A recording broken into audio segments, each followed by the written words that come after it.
Today we're going to be doing a tier list of the MCU movies. Everything in the MCU, and luckily this tier list has never watched as one of the tiers. So we can kind of cheat. We don't have to do any homework. Yeah. Probably 3 years ago or going on, I did a whole MCU watch through at the time. I don't remember what the most recent one that came out at the time was. But Shang-Chi. Maybe. That was my favorite. Spoiler alert, Shang-Chi is my favorite MCU movie. We gonna be eating good at the end of this month, Connor. Oh, Directed by Shang-Chi himself. No, but the director did direct Shang-Chi. Yeah. Yeah, I did a whole watch through, and I mean, it's the MCU. I had a good time. Eventually, towards the end, you get burnt out, though. Just like anything. Especially after, fucking 25, 30 movies, whatever it was. And I mean, watching them all the way through. There were a couple that I didn't get through. Eternals, I didn't get all the way through. I started it a couple times, and I just couldn't do it. Well, here, the thing is the MCU, we want to start focusing on the good, because we're going to be going in chronological order. Has so many good things, and so we're gonna, there's obviously a lot of complications later on, right? With after Endgame, and so it gets kind of weird and convoluted, and stuff's not as top tier. But I have memories of when Iron Man was the trailer first came out. And then I remember someone, I don't even know who bought it for me, but I got the cartoon Iron Man movie before Iron Man even came out, and watched that. And I obviously loved the not MCU Marvel movies before that, Spider-Man and Hulk. I was gonna say Hulk, but I don't know if I made it through as a kid. I loved that movie. I definitely saw the end, but I definitely missed a lot. So I think that I often fell asleep trying to get through that movie as a very young kid, and then waking up when other stuff woke me up, The good parts of that movie are great. Look, I think that movie does get a bad rap in a lot of ways, but also it kind of deserves it in other ways. It's not the best movie in the world. CGI green, neon green Hulk. Anyway, all that bunch of the X-Men and stuff, everything, it all led up to the MCU starting with Iron Man. And I remember when that movie came out, I was just blown away, because it felt so grounded compared to other stuff. And that started the post-credit scenes, right? Yes. I believe so. I don't know if another Marvel movie actually had post-credit scenes, or if, I'm sure something had post-credit scenes before that. But yeah, in the MCU, of course. That's the first MCU movie. I mean, it's a different, how can I say? I remember going to the movie theaters, and when the credits are rolling, everybody's still in their seats. Yeah. Everybody's more excited for that post-credit scene than what the fuck they just watched. Yeah. Because leading up to the next thing, and it is. And I don't know. So yeah, I guess we'll just start there. Obviously, up to from Iron Man through Endgame, just fucking, hit after hit after hit, and then just, except for there's mids sprinkled in. Even from the beginning, you had shit like, we'll get to it, but the MCU is very, very, very a very big success, and I don't even mean just financially. I mean artistically, it's crazy what they achieved. I also like how artistically it's diverse in a lot of ways. Yeah. Just like from the original Iron Man movie to Shang-Chi. Yeah. Those are two totally different styles of movie. They're both superhero movies, but that's about the only thing that they have in common. So if we're starting with We're starting with Iron Man. I gotta, quite frankly, I'm between S and A. I'd say S because I mean, it's.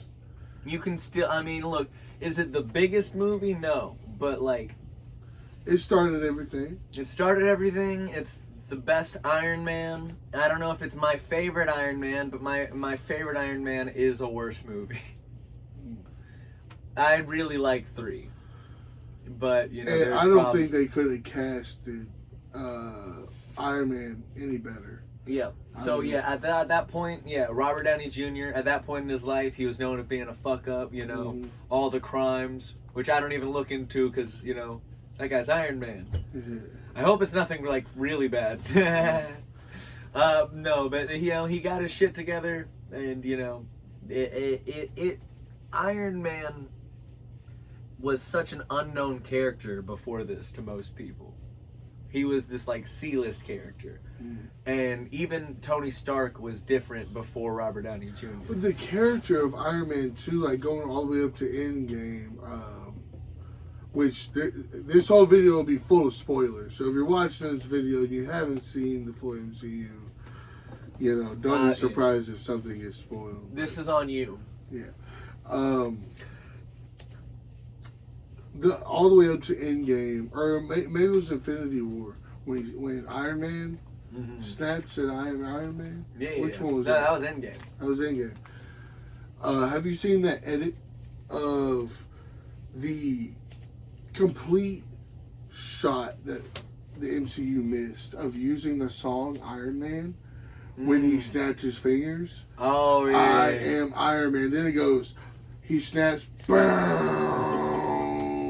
and then like it's that whole scene. Yeah, that would have been crazy. That would have been the best. And yeah, and just the guitar. Man, but the first Iron Man, it starts with Tony being just, you know, a piece of shit. Just gambling, drinking, being a womanizer, selling weapons, just not, and like being like, I don't, out of my hands. Selling guns to the Middle East, and you know, they're using it for. Well, they were selling it to the military, and they were taking it to the Middle East, So a lot of people had a lot of animosity against Stark because he's selling these high-powered missiles, rightfully so, to people that are using them in the wrong ways. And then, didn't he get blown up by his own? Yeah. So he goes there he goes to the Middle East to test a missile, right? And then they test it, it goes flawlessly, and then they leave. And then all of the cars that they're riding back in get attacked. And all the soldiers he's with get shot up and killed. He tries to escape. And a Stark missile lands right next to him. And he goes to run away, but it blows up, and he just gets hit with shrapnel. He wakes up in a fucking cave. Yeah, I remember that. The cave, you know, as boring of a scene that sounds like. He wakes up in a cave attached to a fucking car battery with a bunch of tubes down his throat and a giant hole in his chest. Even as a kid, I remember even liking the cave stuff, which is arguably the boring part of that movie. I mean, because it just escalates from there. But I like him building that fucking suit. He makes the suit in the cave. Yeah. You know, we have Iron Man Uncle Ben. You know, his Uncle Ben. And he kicks ass. He's one of the best Uncle Bens there are. I love that whole early scene. He goes, you know, he breaks out and sets a bunch of people on fire. Yeah. Gets crazy, man. Iron Man's wild. Yeah. He's a fuck yo. Iron Man. Fuck him. I mean, yes. Yeah. But also, Iron Man's kind of like the Punisher sometimes. With like not as strong a motivation. So what's next? Well, but then, you know, we get his actual suit. You know, him coming back. We get it. He has this, you know, version 2 armor with the gold. We get his first flight. You know, all this shit. Then his, you know, the red and gold suit and all this, and I don't know. Clearly S, I think. Next is Edward Norton's Incredible Hulk. Incredible Hulk. Now, I'm biased to the non-MCU Hulk movie, just out of nostalgia. Even people that aren't nostalgic for that movie, or aren't biased to that movie, don't love the Incredible Hulk. I think they like it more than that one, but I think this movie's probably a B. I'm going C. Nah. C? I mean... I think... Out of the whole, we gotta think the whole MCU. The whole MCU, it's better than a lot of them. This is not a bad movie, for sure. And C is sub. C would be like a 4. That movie is not a 4. I don't know, man. When was the last time you watched that one? Long time. It's not a bad movie.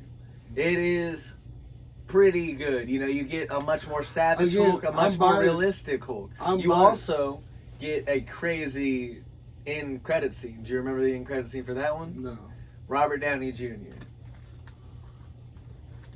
Yeah, he just shows up at the bar. He just shows up. He's like, I'm Iron Man. I want the Hulk. And then Ross is like, shit.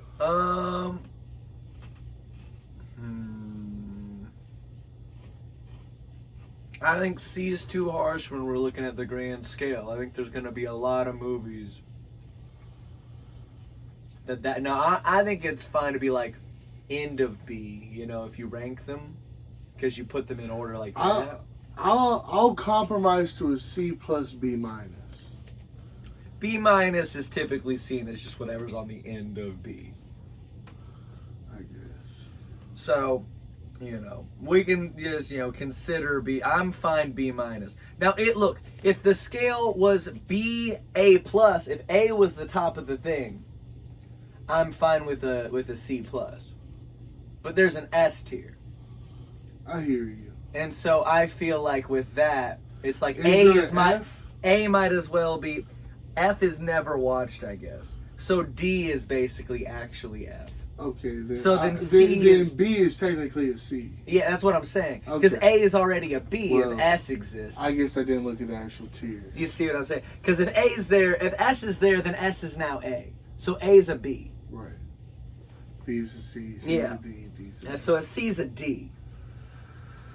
You know what All right, I mean? we'll put it in the C tier / B tier. Yeah. And we'll keep it at the bottom of that. But yeah, like it's not a D, so it's not a C. This fucking list. I know, but all of them have S tiers, and I don't want to just change that, because then everyone's like, where's the S tier? Yeah. And I'm like, shut up! Get out of my head! Shit, man.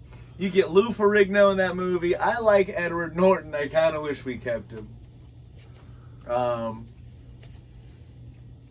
You think we're getting Ang Lee's Hulk in I sure hope so, and I hope he looks the same. In Doomsday? He'll be motion capped by Ang Lee, just like in the original. Yeah. It's like, why is Hulk moving like he's a little Asian man? His walking doesn't really track for like the way a big guy moves sometimes. Sometimes it works when it's like a fully animated thing, but when it's tracked, it's like funny. I love the jumping in that movie. I love the it really showcased Hulk's power, and like he that's the biggest form of Hulk. You know? Oh yeah, he kept growing. I liked that he kept getting bigger. Yeah. You know, they do keep him limited in the MCU, and it looks like he's getting bigger in Spider-Man. Yeah, but how much bigger? Who knows? You know, I couldn't really tell by that one shot. But I liked how savage the Hulk got in The Incredible Hulk. It was fucking rough when he was messing people up. I'm down for a rewatch, but I will always be biased to the original. I feel that you're not the only person that likes those. You know, there are other people that prefer those. But what's third? I like the weirdness of those. To be clear, I don't like the long parts that are boring. Third is Iron Man 2. I'd Who's say the villain in that one? Whiplash. I'd say fucking be right with the Incredible Hulk. I guess I don't have. I don't. It's the remember first one enough. when it switched to. It's the first one with War Machine. Yeah, I know that. And I used to like War Machine as a kid, almost more than Iron Man. I was always a supporting character kind of guy. Like, my favorite Transformer was Ratchet, the ambulance. You know? I wasn't much for main characters. You know, the side characters need love too. So, yeah. I fucking. Oh, that's when Terrence. There's no Terrence Howard. Yeah, that's when Don Cheadle showed up at the courtroom scene and he put his arm on Tony. Was like, "There's no Terrence Howard," and then they just moved on. There's no Terrence Howard. Let's go. You want to tell the story about the Wendy's? Oh yeah. No, you tell the story. It's better. You had just left my apartment and there's a Wendy's like literally 500 feet away, and you had swung by Wendy's, and I guess it was after you left. You had called me. Hello. You said, "Bro, you won't believe it. You won't believe who I just saw at Wendy's." I said, "Who?" You said, "Terrence Howard." I said, "Really?" You said, "No." And then hung up the phone immediately. Yeah. Jesus Christ. Yeah. Jesus. Got your ass. Yeah. You had to be there. You had to be there. No, it is funny. I just thought it was funnier if I was like, yeah, motherfucker. You had to. I got you. It was good because you Chris answered. was there too. You answered on speaker. Yeah. No, and hung up in your face, and Chris is just like, "What the fuck?" That is funny. Because Terrence Howard could very well have been at the Wendy's. Could have been. He could have been. Y'all didn't know. I got your ass. Really? No. And you're like, no. Fuck. No. Yeah. Click. Yeah. Oh, shit. That was good. That was pretty good. Shout out T. How. Yeah. Terrence Howard, you out your goddamn mind, you motherfucker. Fucking moron. I'm sorry, Terrence Howard, but you think 1 + 1 is fucking 3 or some shit. He thinks 1 × 1 is 2. And he went on Joe Rogan talking about it, and then Neil deGrasse Tyson went on being like, Terrence Howard doesn't know what he's talking about. And I think they went on together having like, look, you don't know what you're talking. You know, I've always been a Neil deGrasse Tyson fan. I fuck with Neil deGrasse Tyson. Cosmos. I need to watch that. Is it good? Yeah. I haven't seen a ton of it, but what I have seen is good. Iron Man 2's a B. I guess slightly better than Incredible Hulk because of Robert Downey Jr. is still entertaining, and seeing Iron Man's cool, sure. and Whiplash was cool. There's some cool action in it. Yeah. There's some cool action in Hulk too, but I think it's, I'll put it right above Incredible Hulk. I think is fair, just because of the interest in, Iron Man. But also, it's like the last Hulk movie we've gotten, so it's kind of, I think it's more interesting now. Just because we haven't gotten another one in 20 years. Anyway, next is Thor. Thor, the first Thor. Okay, so look. I don't remember. I know I said I did a whole MCU watch through, and I did. There were a few movies I didn't watch. I did watch Thor. It was early on in the watch through, man. And I don't remember a lot about it, but I remember it being pretty much like a nothing of a movie. Mm-hmm. It's not that bad. It is fun. It's cool. I'd say B tier, but also it's like whatever. I think a lot of these early ones are gonna be B tier. I don't know. There's some weird things though. The thing is, they do a really good job of introducing magic to this world. And it's believable. So that's why in some ways it may seem uninteresting now. I don't remember anything about that movie, to be honest. Did you watch it? Dennings, yeah. Kat Dennings. Kat fucking Dennings. Name. But also, he's there. He's lost his powers. Loki's doing shit. It's actually not that. When I rewatched it, I was like, this isn't a bad movie. This is a solid. I would say it would go in B tier as like probably slightly better than Iron Man 2. Iron Man 2 is a more interesting character, but this sets the precedent for alien shit in the MCU, sets the precedent for magic shit and its connection to the MCU. We get a Hawkeye cameo. Fuck Hawkeye. Green Arrow gang. Hawkeye is Green Arrow. He's Purple Arrow. Hawkeye can never Green Arrow. Man. You got him bleaching his eyebrows blonde. Yeah, I remember that. It's fucking freaky, man. It's scary. I don't know. Shoot. Again, a B is a C. I think Thor's a... If it started with A, Thor's a C. So if it starts with S, I feel like Thor's a B. Because again, there's only 2 below it. I know, but I feel like it's a D movie. Thor 1 is not a D.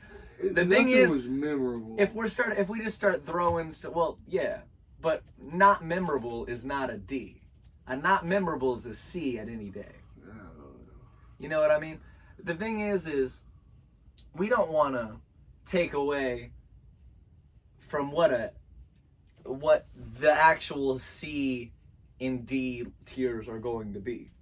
We throw Thor 1 in the second worst tier. What do we do with Thor 2? F? Okay. Yeah. Then what the fuck do we do with Thor 4? F. Those are not the same level of quality, Connor. Further down the F. No. The Dark World, we'll get to the Dark World. The Dark World that's an F. The Dark World is not an F. Oh the Dark God. World is This tier list is going to be frustrating. The Dark World, we'll get to it, is a nothing movie. A nothing movie is not an F. Something has to be blatantly offensive. Thor 4 is an F because it's blatantly fucking ugly and poorly made. Thor 2 is just like kind of gray and whatever. Do you remember Thor 2? Dark World, yeah, it's a lot of the Frost Giants and goes with Loki's back. We'll get I'm sorry, I'm dragging us off. I guess we'll throw Thor in C if you're insistent on that one. But I cannot accept Captain America being in the same group or lower than fucking Iron Man 2 and I know it's not your favorite, but it's got to go A from just general shit. I did not have a good time with Captain America from what I remember. Oh, I love Cap. The thing is Chris Evans, it's the first time we ever see that character as Chris Evans. I mean, you know. And so, yeah. But it's immediately fucking perfect. I like the weird war vibe. I don't remember anything about that movie. Wasn't Jessica Jones in it? No. No? See, I don't know. Jessica Jones? Yeah. The first Avenger? With the Nazis? Yeah. Jessica Jones is like... There was some chick in there. Oh, you're thinking of Agent Carter. Yeah. Yeah, she's in it. She's really good. Tommy Lee Jones is in it. He's great. He's like the sergeant. He's like bossing Chris Evans around. That movie's worth a rewatch too, I think. You know, I think it only, you know, it starts old-timey. It kind of reminds me of Mafia, like in the early parts where he's just walking around in this weird old-timey fucking 40s city, insisting on joining the war, on joining the army. And they keep telling him no. Because, you know, he has asthma. He's fucking 5 foot tall. you know, all like bone spurs or something like that, and he like keeps applying. Like, I think he's like faking his name or like changing his name or some shit. I don't know, faking paperwork or some shit to keep applying. And eventually he gets in, it seems, and he gets, you know, he kept, you know, doing it. Captain America is just not my favorite Avenger. I think my thing with that movie is I just don't have fun with that character per se. The Shield's like whatever, you know. I mean, we could do like, you know, make sure it stays on the end of A, so it's like technically A minus, because then that's a B minus. I agree. I wouldn't put it in the same tier as Iron Man 2. Yeah. I think tier lists are weird. You know. There's in betweens. You know. Yeah. There's minuses and pluses. Well, that's why you do it in order of, like, you know,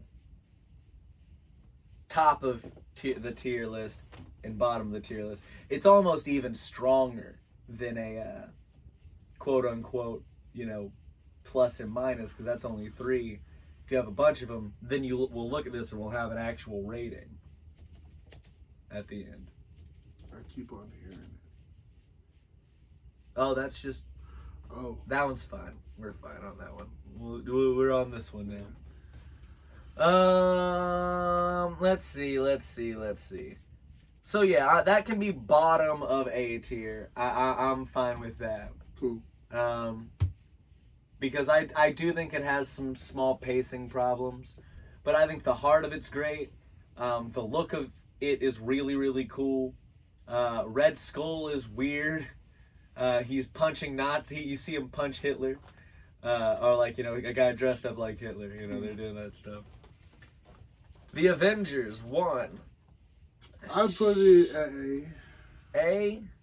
Shoot. Avengers 1, I mean... It's not in the same tier as Thor 2. No. I mean, Iron Man 2. No, I was thinking S, man. Maybe, really? Yeah. Now, maybe, I'd say I maybe like Iron Man 1 better, but...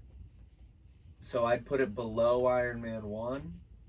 But I think that was a hard thing to pull off. Nothing had been done like that, and no one's been able to do it other than the Avengers since. Justice League hasn't done some shit successfully together. And think about how mind-blowing that was at the time. Avengers was crazy. I mean, it was like, you have these, 6 protagonists. I remember being like, how the hell is this movie even going to work? And then they pulled it off. And it was, like, better than we thought it was going to be. You know?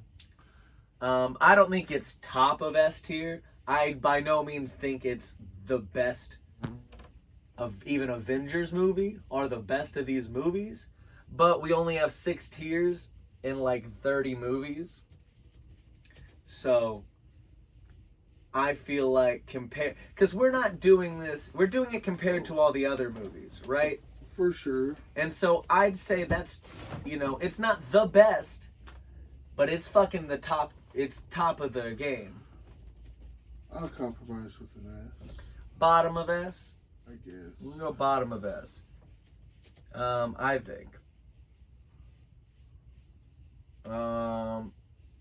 Shoot, Iron Man 3.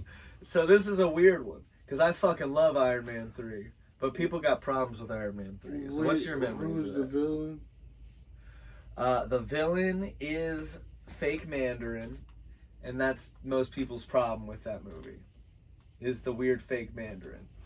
I don't know enough. This is another movie I don't know enough about. Oh, you should rewatch that one. I know it's the one where his, like, blood level or the oh he has the Iron Man stuff in his attached to his blood so he can summon pieces.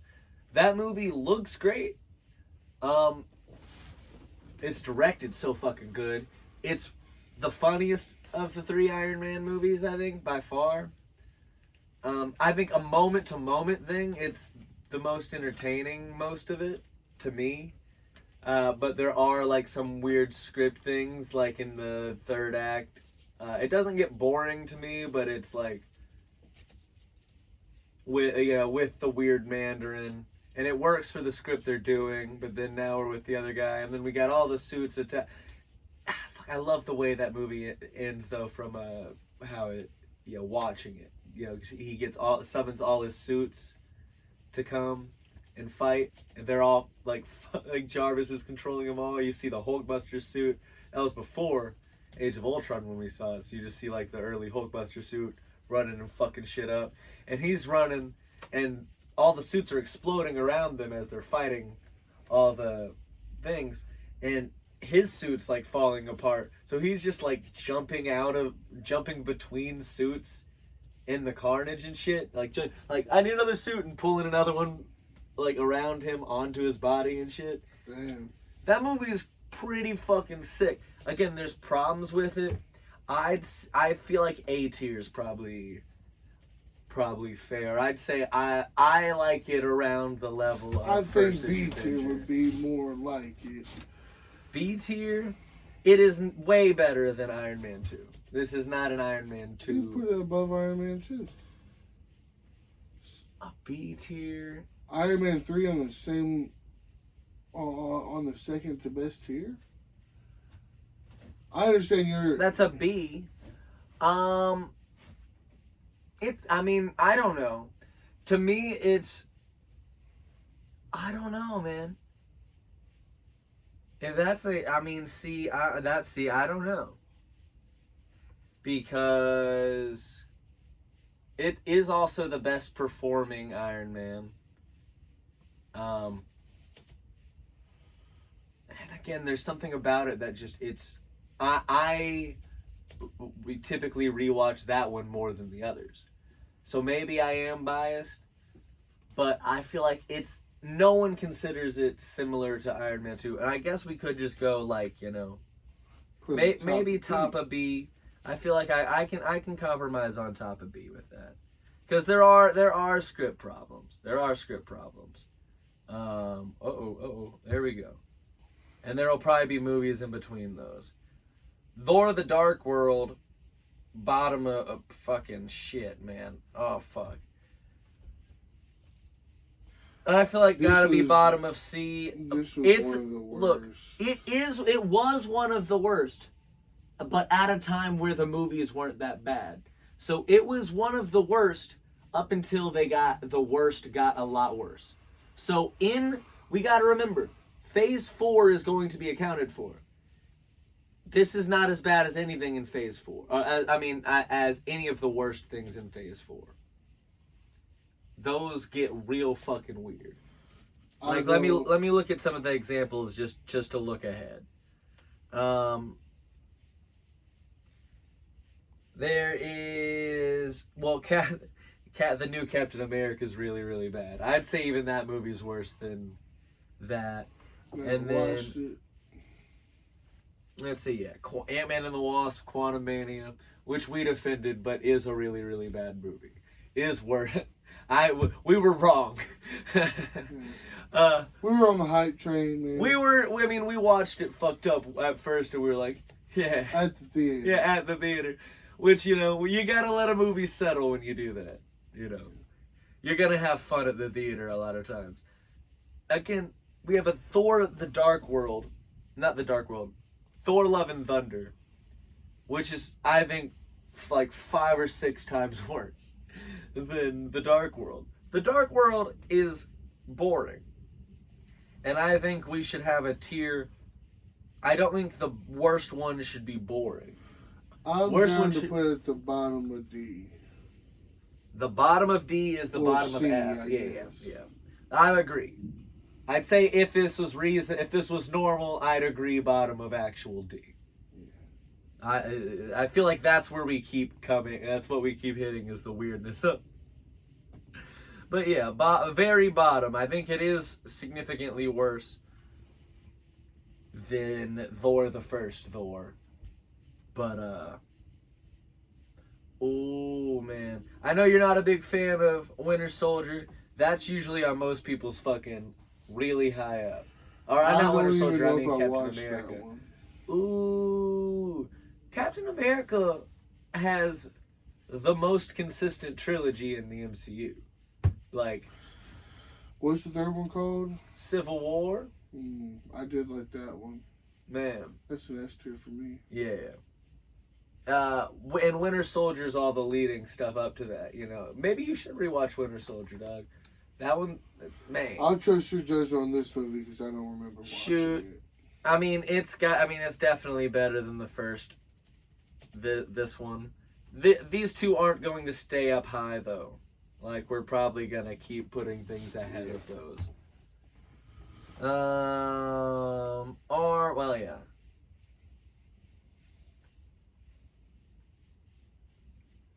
And I guess if we're doing that, I guess we can move this one to B, top of B. The first Captain America, and this one can be bottom of A. Yeah. I don't know. Maybe it'll be mixed somewhere more in A, because that's actually, people fucking love that movie, and I also really like that movie. It's like it's more toned down. Like it's like weird spy thriller like stuff, and it's also really funny.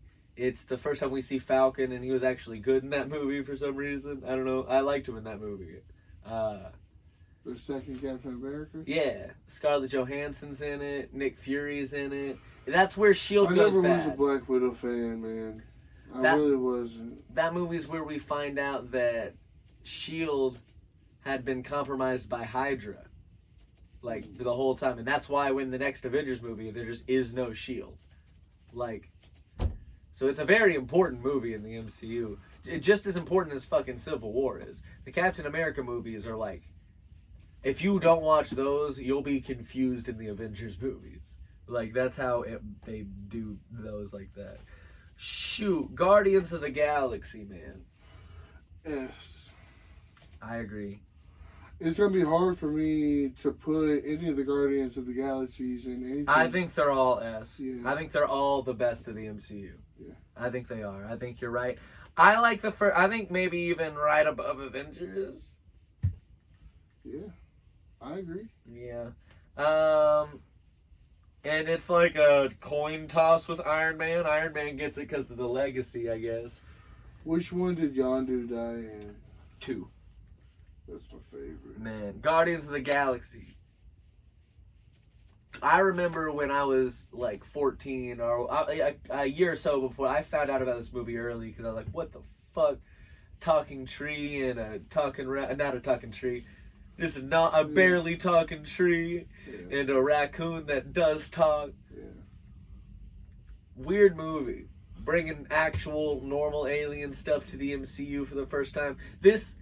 Immediately upon this, they're like, we're ditching the way that Thor in Thor the Dark World did space stuff. This is how space stuff is now in the MCU. Mm-hmm. This is how space stuff is now in Thor. This is now space in the MCU, is Guardians of the Galaxy. Probably, probably tied with Iron Man as the most important. Iron Man, Guardians of the Galaxy. The Avengers is up there, but, just in terms of establishing the tone, Guardians of the last 2 Avengers movies took more from Guardians of the Galaxy than the first Avengers movie, in terms of vibe. Oh, when it starts with his mom dying from cancer. Yeah, and the soundtrack to that movie is killer. I listened to all those soundtracks so much. Come and Get Your Love. Oh man, that movie gets me fucking pumped just thinking about that, man. So good. Just so soulful, Chris so Pratt's fun. awesome in that movie. Chris Pratt does really good in that movie. I like him in that movie a lot. Man. Yeah. So after Guardians, what came out next? Daredevil Season 1, which you have not watched. Not.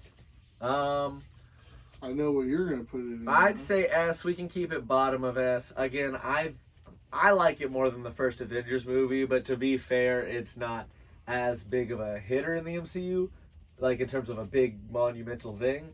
But also, I'm not like unique in this opinion. Like, MCU fans typically really, really fucking love this show and often compare the MCU movies to it favoring the show. Yeah. You know, the way it does stuff, the way it does its characters, the way you really get to sit with it, the way it feels real, doesn't feel all big CGI and weird most of the time. Well, the Daredevil stuff that you have shown me, it's the best fighting choreography. It gets me going. The way they film those things, it gets so... And a lot of it's all one shot. Uh-huh.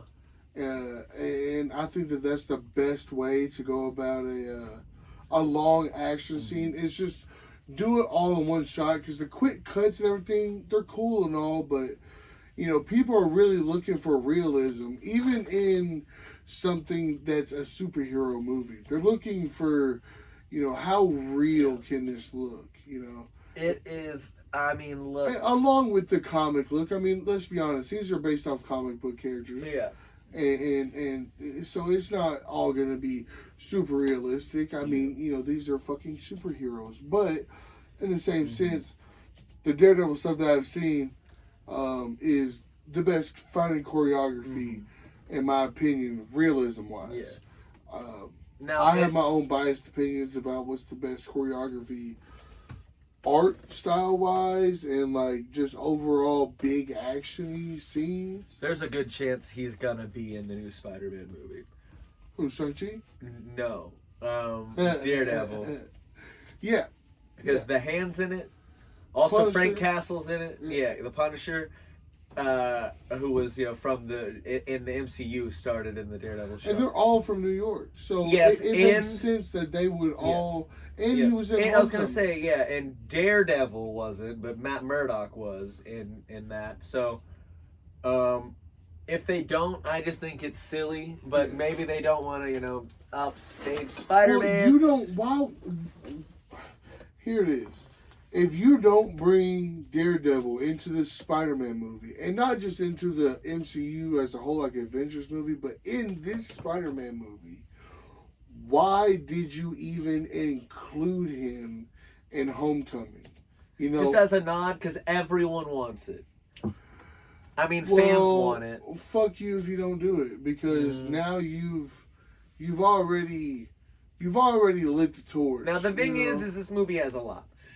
So while I want Daredevil, I wanted an actual Spider-Man Daredevil team up like that, like, you know, and now we're getting Hulk and Punisher, and it's great if they're all in it, but quite frankly, I'm liking the vibe of, oh, it's Spider-Man and the Hulk and Punisher. This is like the third time that we've gone to the Spider-Man movie. What are we talking about? Yeah, exactly.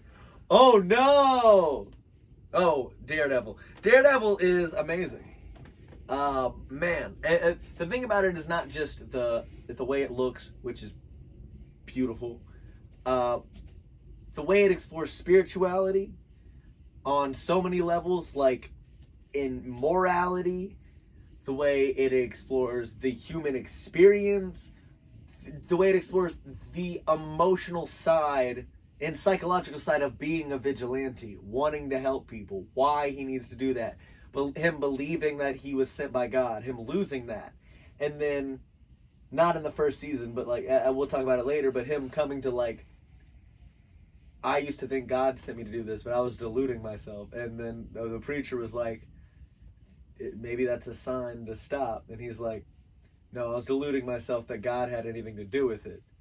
I'm Daredevil. Not even God can stop me now.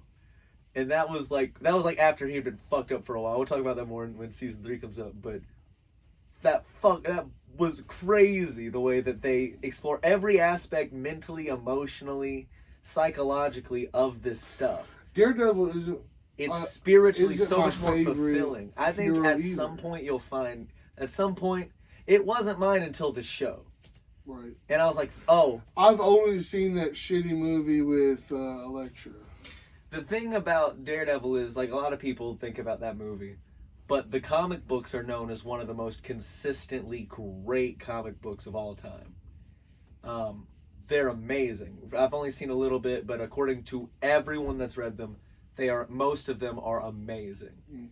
And the show is made me such a fan that I think the show can convert, like, actually, if you make time to sit and understand that, it can start out a little bit slower, but it ramps up continuously. It can convert anyone to being a huge Daredevil fan. But you got to be like, all right, I'm ready to sit with something. Because it's not like a normal MCU movie where, you go in and it's going to be big popcorn fun for a couple hours and then it's done. You got to be one to go into something that's a little more of a meal, like that. And well, it's a series. It is a series, But there are other series that are a bit more of like a popcorny, quick 8 episodes. And this one's like, long and a lot of episodes on the early seasons. There's like 20 episode seasons still early on or whatever. Hour apiece. Yeah, like 45 minutes. Yeah. And so but we'll move on with that. I'll put it below Avengers. Again, I trust your rating. I haven't seen it.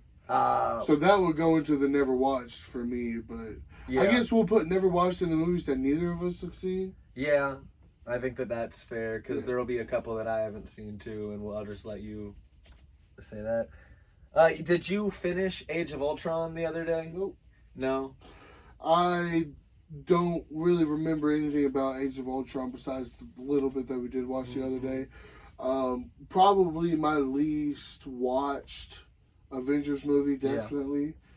Yeah. But from what I did see, I liked it. I liked the little bit of Ultron. I mean, we stopped watching it pretty much as soon as Ultron got into his body and doing his own thing. So I didn't get too much Ultron, but what I did get, I liked. Man, and the Ultron was done so cool. Seeing the Avengers together. It makes sense that it's after Iron Man 3. Yeah. Because of how paranoid. He's paranoid. His head's fucked up. Yeah. Scarlet Witch uses that. And he brought Bruce into it. Yeah. I think it is underrated, but also it's in some ways less bombastic and flashy. But I think it's nice that it lets you sit with the Avengers. It would be in a normal tier list. It's not fair that I give it an official rating, but my unofficial rating for what I've seen so far would be a B. So it'd be we can go. It'd be an A on this list, but like on a normal tier list, that movie would be a B for me. Yeah, I guess we'll put it right next to Winter Soldier. Most people would rank Winter Soldier higher. I guess I'm struggling personally. Well, we can leave it there. So we'll leave it like that since the average person would typically seem to rank Winter Soldier higher. First Ant-Man. Kind of, look. The very first one. Easily the most comedic input in the MCU so far at that point. The first one's good. The first one's really good. I don't remember too much about it. It's not like a big emotional thing. It just kind of feels like a Judd Apatow movie with some interesting fight stuff and superhero story, and it's fun, and I thought it was really neat for the time. I feel like some of the gimmicks for me, from what I remember. Yeah, I think that's fair, especially if Captain America First Avengers there. I feel like I'd probably put it right below First Avenger. Yeah. But that's not to be down on it. It's hard with we're struggling with the tiers. But I think I think that's good. I think it's really good. And so yeah, B+ on this one or whatever. Yeah. Because I don't know if it necessarily translates 100% to it. I feel like S is A+ or whatever. Yeah. I don't know. It's tricky. Jessica Jones. I guess you haven't seen it, so you never watched. I like it more than Ant-Man. We can just leave it there, I guess, if that's fine with you. Yeah. I think it's worth watching because the main girl was in Breaking Bad. She was Jesse's girlfriend.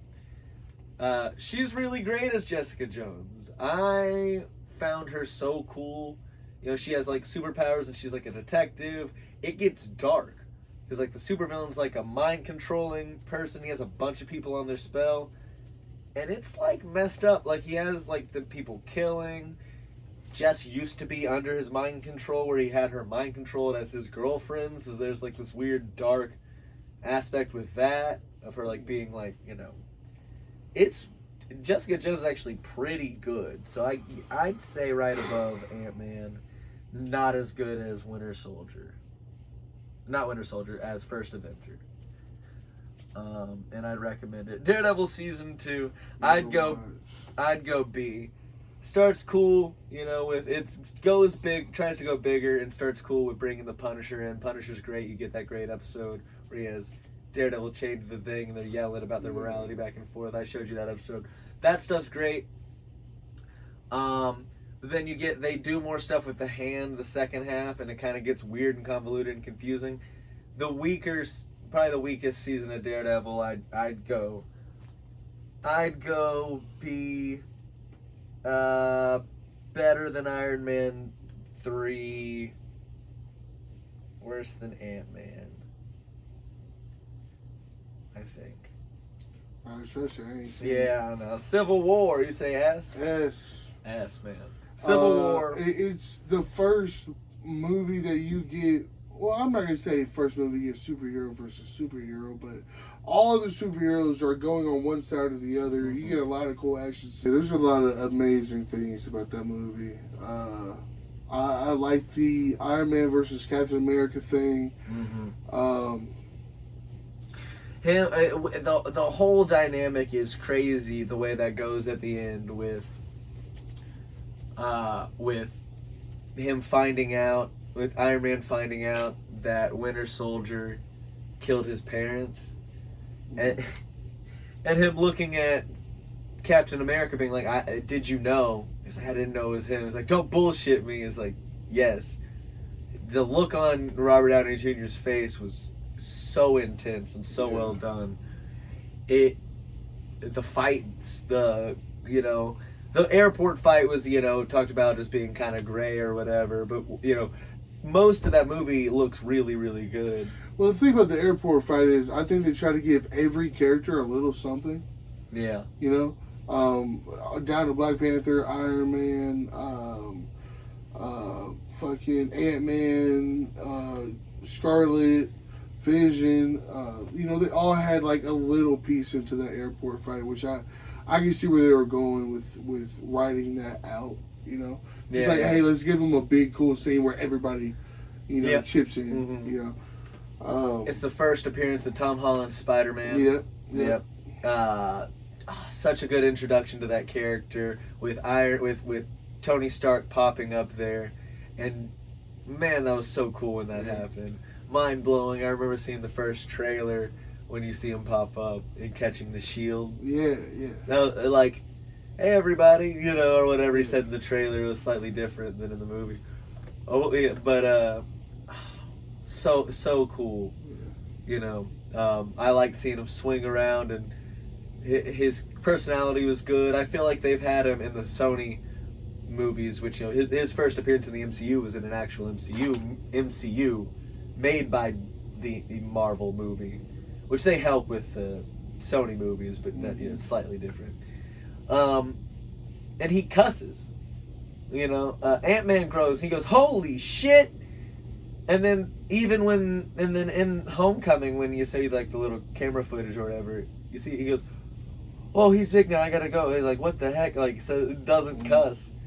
And I think that's weird because to me, Peter Parker should cuss. Peter Parker is not Captain America or Superman. He is a little more flawed. Does get angry. Can be kind of a jerk and selfish sometimes, but he always pays for it. Is the thing. He is meant to be more human than the Superman. Superman's human, on that level, but more fallible than the really, really idealistic versions of epitomes of good like Captain America and Superman. And I think that they move away from that sometimes. But they did it great in Civil War. And I thought it was a great introduction to that, all of that, you know. I agree. So yeah, I don't know. Do you think it's better? Or I think it maybe right below Guardians of the Galaxy was prettier. Below Guardians, yeah. It's prettier, probably more fun. You know, it was. I think yeah. I think they're equally mind blowing, even though, which is surprising. Which it would put Guardians above it because it had no reason to be that mind blowing with it. Because the other ones is characters we know, and it's like holy shit, all this, but we weren't expecting Guardians, and it's still beautiful. Yeah. Next up, we got Luke Cage, which you have not seen. I've not. I haven't seen a lot of the Netflix Marvel shows. I don't know if I've seen any. I never really just had the thought I'm never going to watch these shows, but I guess maybe it's the characters that never really grabbed me. Like, Luke Cage, Jessica Jones, like, I didn't know that those people even existed, So I never really saw a point in watching them. Even in my watch through, I had so much to watch that from what I remember, I only watched a few select shows like WandaVision.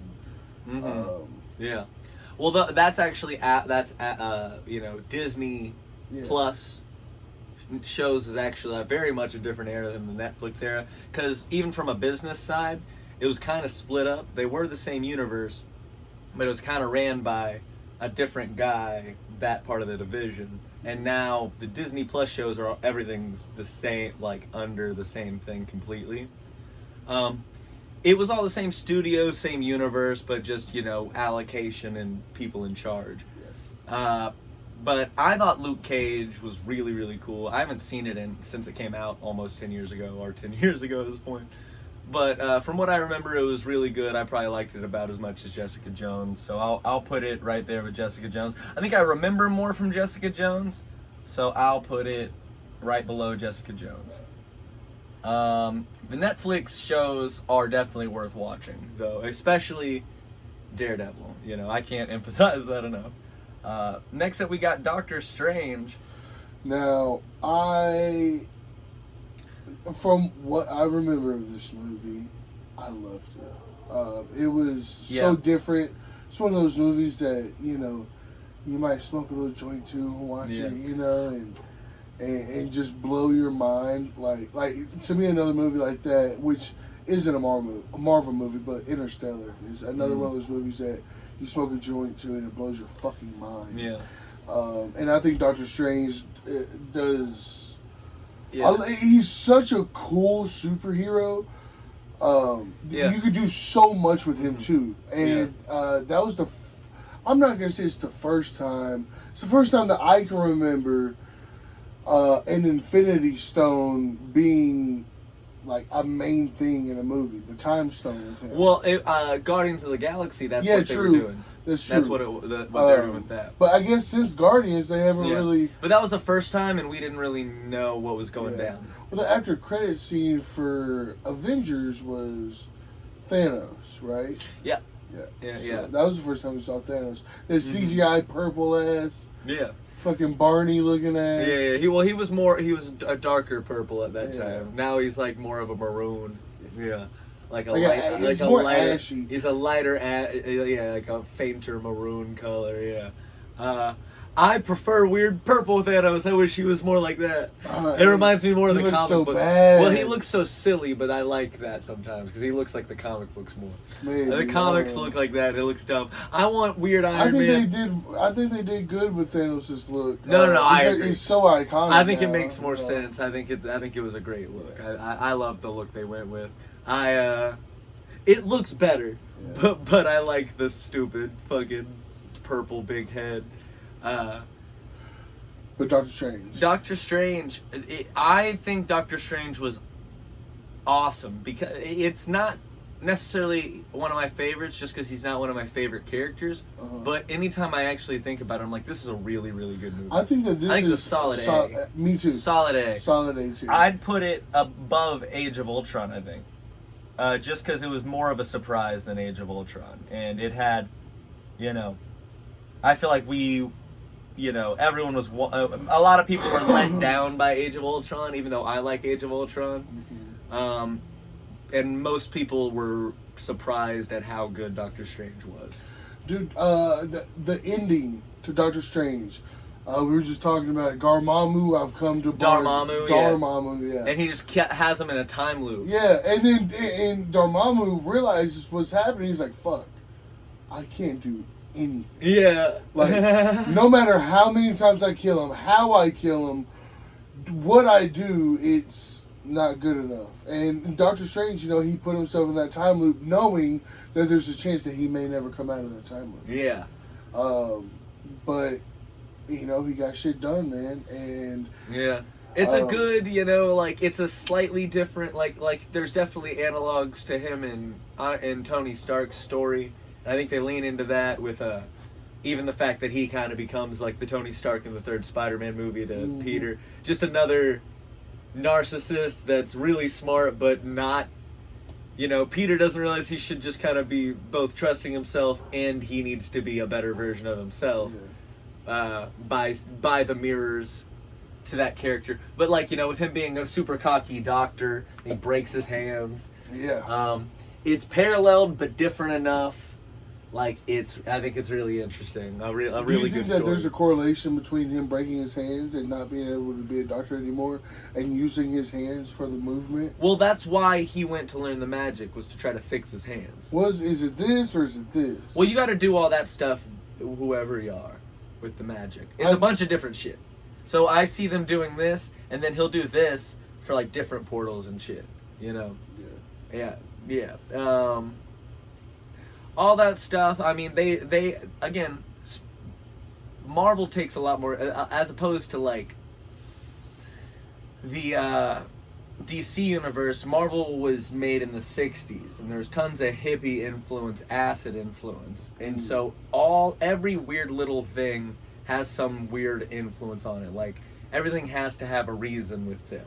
Right. So the way people can't just fly, they need propulsion. So even something as stupid as Thor, the way they write that is he throws his hammer so hard it just pulls him with it. Yeah. Now, at this point, I think that's been, in the movies kind of exaggerated past that. But, so even, the weird hand stuff, they're taking inspiration from, Tai Chi and shit like that. For sure. Mystic arts and shit. For sure.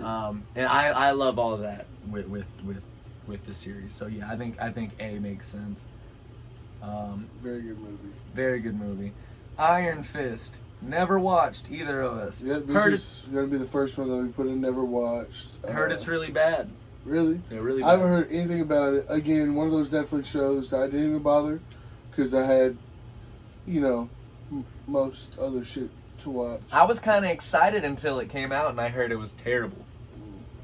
And I think that's part of the flaw with why you see less and less people releasing stuff all at once. A whole season of something. Yeah.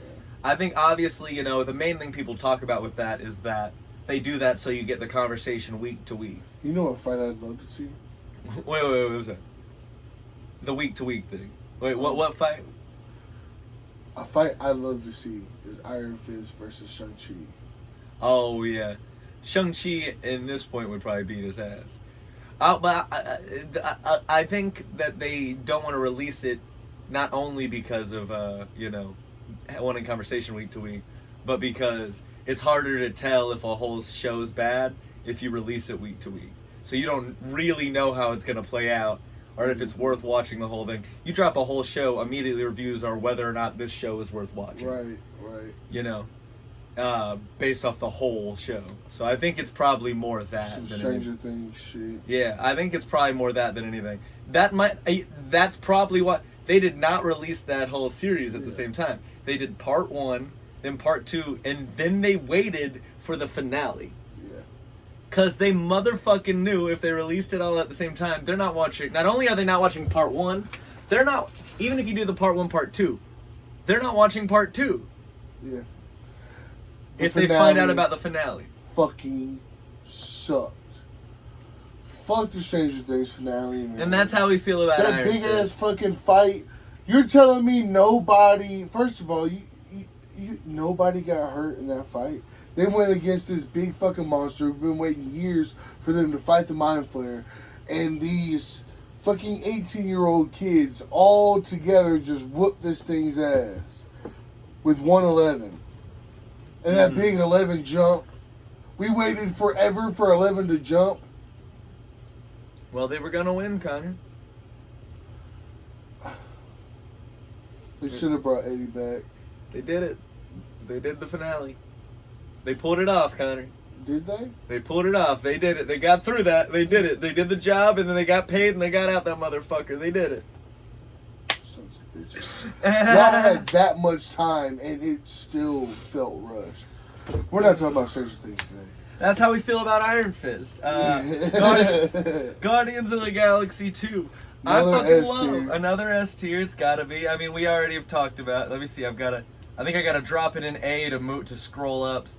The disrespect, having that below Age of Ultron momentarily.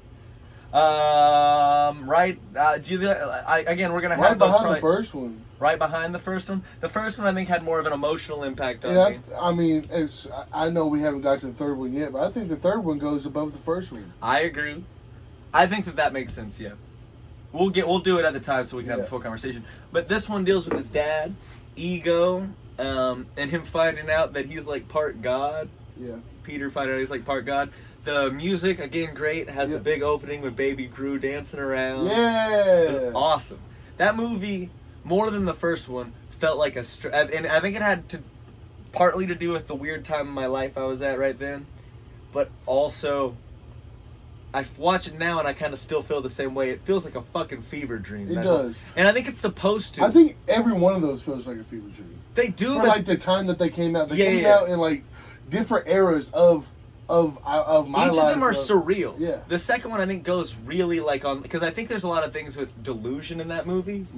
And it's meant to be like, he goes to this and it's like a paradise, but it's built on death, and his dad murdered his mom. Yeah. And that scene when he snaps and shoots. We need to watch that movie right now. We're gonna rewatch all the Guardians. Yeah. We'll do a watch through. Yeah. That'll be good. Man, I love that movie. My favorite. I was about to say. Yeah, my favorite character in the Guardians trilogy is Yondu, the original Yondu, obviously, not the guy in 3. James Gunn's brother.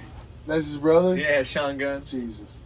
Well, I don't even hate that character because he's funny. He's in all of them. He is funny. It makes sense for him to get. I don't think he is the next Yondu. No, I think he just. Well, he got the thing with the inherited arrow. that, and I like that. I don't think he's taking that character's spot. Well, you can't. To me, you can't replace Yondu. Of course not. I don't think he's trying. I don't think they're trying to do that. But I like that he gets his weapon because he was his right hand man. I don't think that they could have casted Yondu any better. Yeah, no, it was great. I'm Mary Poppins, y'all. Oh, just you look like Mary Poppins. Yeah. Is he cool? Yeah. Yeah, he's cool. I'm Mary Poppins, y'all. It's so good. It is good. It's a classic moment. And the sacrifice, the Yondu sacrifice. That moment gets a lot of like people, not like a lot of people love that moment, but I don't think it gets enough credit. It gets a lot of credit for being funny. I don't think that gets enough credit for why it's funny. It's funny, and it's funnier because it's emotionally impactful. And he said it's something. Good. It's cute because it's really sweet. He's like, "Is he cool?" Yeah. Yeah. Yeah. Oh man, he's so proud. Yeah. Oh, I love Yondu, man. And another thing about Yondu is the arrow. The arrow thing was so cool the first time you see Yondu and that arrow just starts zipping through everybody. You're like, who is this OP motherfucker that we're about to see? Yeah. Then they show Yondu and you're like, oh my god, like how do you even beat Yondu? I mean, like, there's ways, but it's crazy. I love the way it looks, and it's really cool. His character design is awesome. You even see influences of like his scenes of taking everybody out in the. I mean, it's the same director, but in Superman with Mr. Terrific, when he goes to rescue Superman and he's doing all that and it's circling him. Yeah. You know, and it's obviously, you know, James Gunn's probably always wanted to have scenes like that. For and sure. so the first time he was able to do it was Yondu. Sure. And now he's doing this. So it's not like he's like, oh, he's ripping off his own movie. That's not what's happening. Right. It's just is why he wants to do it's his vision of doing stuff like that. But it's so cool. Moral of the story, R.I.P. And that scene's Yondu. cool. R.I.P. Yondu, man. R.I.P. Yondu. Yeah, no, that movie is definitely top tier on this shit. Spider-Man: Homecoming, man, Yeah. I'd say S. Okay. Now, I now was again, thinking it's not my favorite Spider-Man incarnation, but that first movie is so good. It's good. That's Mysterio, right? No. That's Far From Home. Homecoming's his first movie, and that has Michael Keaton as the Vulture. Oh yeah, I didn't like the Vulture. What? I don't like crazy. the Vulture as a villain. Oh, I don't always love the Vulture, but they changed him a lot. Michael Keaton's awesome. That's the thing, I mean, is they changed the Vulture a lot. It's basically like, you know, they made him his own character. And I thought Michael Keaton was so good. Isn't the Vulture still like a big part?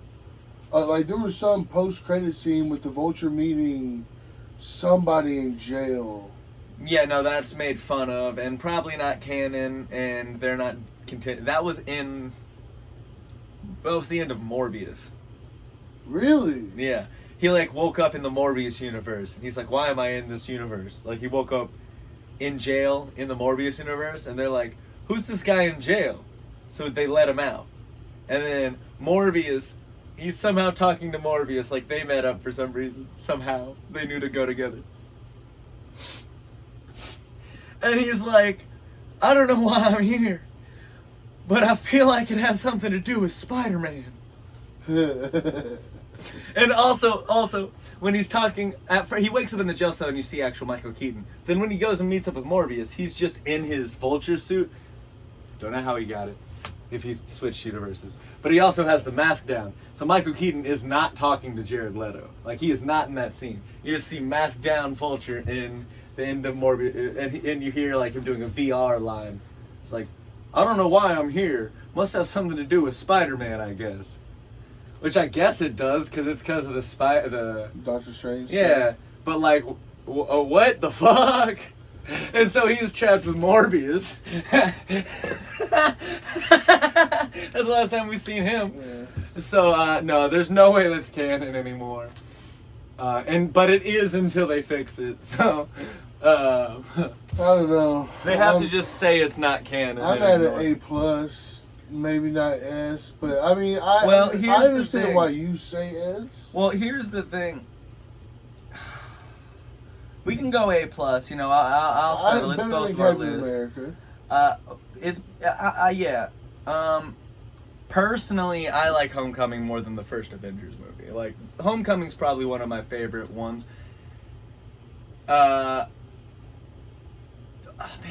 Especially after Civil War, you know, there wasn't really superhero movies that comic booky, other than Guardians. We hadn't seen Spider-Man done comic booky like that. Also, the Spider-Man movie before that was Amazing Spider-Man 2, so we were like really worried. Yeah, and we got But you know, I'll settle A+. It's both our list, you know. We also got Tony Stark in Homecoming, didn't we? Tony Stark is in Homecoming a lot. Iron Man's in Homecoming. Yeah. Remember the boat falling apart? Yeah. Him like putting that together. That's where he makes Scorpion by hitting him with a car or some shit. On accident, when he accidentally blows up the boat, he gets Scorpion hit by a car and it fucks him up, which is why he's in the next movie. The end credit scene for Homecoming. You don't see the suit or anything, but you see him talking to him in jail with his face fucked up, talking to Michael Keaton, being like, "I need help killing Spider-Man," and he's like, "You're on your own. I don't know who he is or whatever," but he did know, but you know he's like. Not going against him because he he saved his daughter's life and shit, and also saved his life at the end of that movie. So Spider-Man saved Vulture? Yeah, he was about to blow himself up. Huh. We should rewatch Homecoming too. It's a pretty good looking movie. It's a funny movie. On Blu-ray. Yeah. But I don't think A+ is like a bad rating. But I'm fine settling there. But I do think it's worth a rewatch. Word. Let's see. Dang, gonna have to drag it up. Uh-oh, ew. There we go. Alright, next is The Defenders, which you haven't seen, and I've only seen like one episode of. I think it's worth putting in and never watched. Yes, I agree. I was gonna say. Uh-oh, ew. Let me drop. Okay. Alright, then this and never watched. I'll put it in never watched, but above Iron Fist. Which I think's fair. Yeah. I think that's how most people feel. Now, who's in The Defenders? Jessica Jones, Luke Cage, Daredevil, and Iron Fist. Jesus. Which actually, it probably is better than I was. You know, I don't think I've heard it's the worst thing in the world, but it's not as good as Daredevil. That sounds like a good show. All 4 of them in it. Yeah. I was excited, but it didn't set the world on fire, so I don't know. Thor Ragnarok. I remember having an awesome time. Thor Ragnarok's fucking awesome. I'd say better A tier between Doctor Strange and Age of Ultron. Like worse than Doctor Strange, better than Age of Ultron. You get the Hulk in Ragnarok. Yeah, exactly. And you get that big battle arena scene. It's again big, weird, comic booky Jack Kirby. The wolf thing. The giant wolf scene. Yeah, I think it's better than Age of Ultron, and I like Age of Ultron a lot. I love Age of Ultron actually, but I think Ragnarok's great. But I think Doctor Strange might be better. Nah, I don't know. I maybe like Ragnarok more, but Doctor Strange might be better. I don't know. That's a hard one. Maybe they're tied for now. Yeah, I agree. Punisher show. Have not seen much of the Punisher show, but I will put it above The Defenders, just on reputation alone. If it'll let me, there we go. Punisher. Frank Castle is such a brutal fucking Marvel character. I like him more as a side character in other people's shit. But the thing is I like him as a side character that's there more than they use him. Now, he started out as a Spider-Man villain? He did start out as a Spider-Man villain. That's crazy to think of. A brutal guy like the Punisher against high school ass. That's why I'm so excited he's in this movie, because I didn't think they'd have the balls anymore. But in the movie, it seems like they're on the same side for sure. Like I don't know if there's. Yeah, but I think it's gonna start out with him stopping the Punisher. He webbed him up in the beginning, and now could Daredevil be the plus sign to the person that introduced Spider-Man to Punisher? I don't know. They're doing a bit of a time jump. You know, they're graduating college, so. They're fine. I mean, not time jump. It's still less time than has actually graduating college in this? Yeah. So, damn, it's been some years. It's been more years than that they would be. Yeah. So, my question is, where is the MCU timeline? It's confusing. They'll probably figure it out as we go. They probably have it written down what actually makes sense, but I think they're not saying it in case they fuck up. Like, is Doomsday gonna be... Doomsday's gotta take place during? I think it's during, because I don't think Tom Holland is announced for Doomsday. Or in between the years that have been... No. Because it's been more years than that since No Way Home. Right? So, like, time's passed. What do you mean? I mean, No Way Home happened. It's only been 4 years to those characters. But No Way Home happened in like 2020. And it had been like a 5-year, but that doesn't matter to them because time's still passing. No Way Home didn't happen in 2020. No Way Home was either 2020 or like 2021. Here, let me Google that. I thought it was 24. No. No Way Home. 2021. Yeah.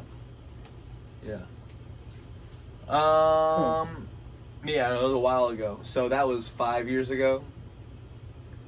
So it kind of checks out the timeline, enough. But next we got Black Panther. Black Panther.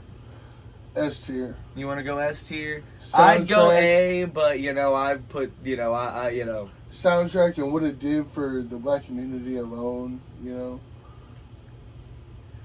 Black people loved it. It had weird politics. When you actually break it down, like they do that weird thing where the guy is right. I'll put it at the end as I feel like we can compromise on that. Because you got this stupid CGI fight at the end that looks like a PS3 game. But also the weird politics of having the guy that's mostly right about a lot of stuff, but then also is evil because he kills people. Yeah. Like, they do that weird thing to where, and it ends up sending a kind of mixed message.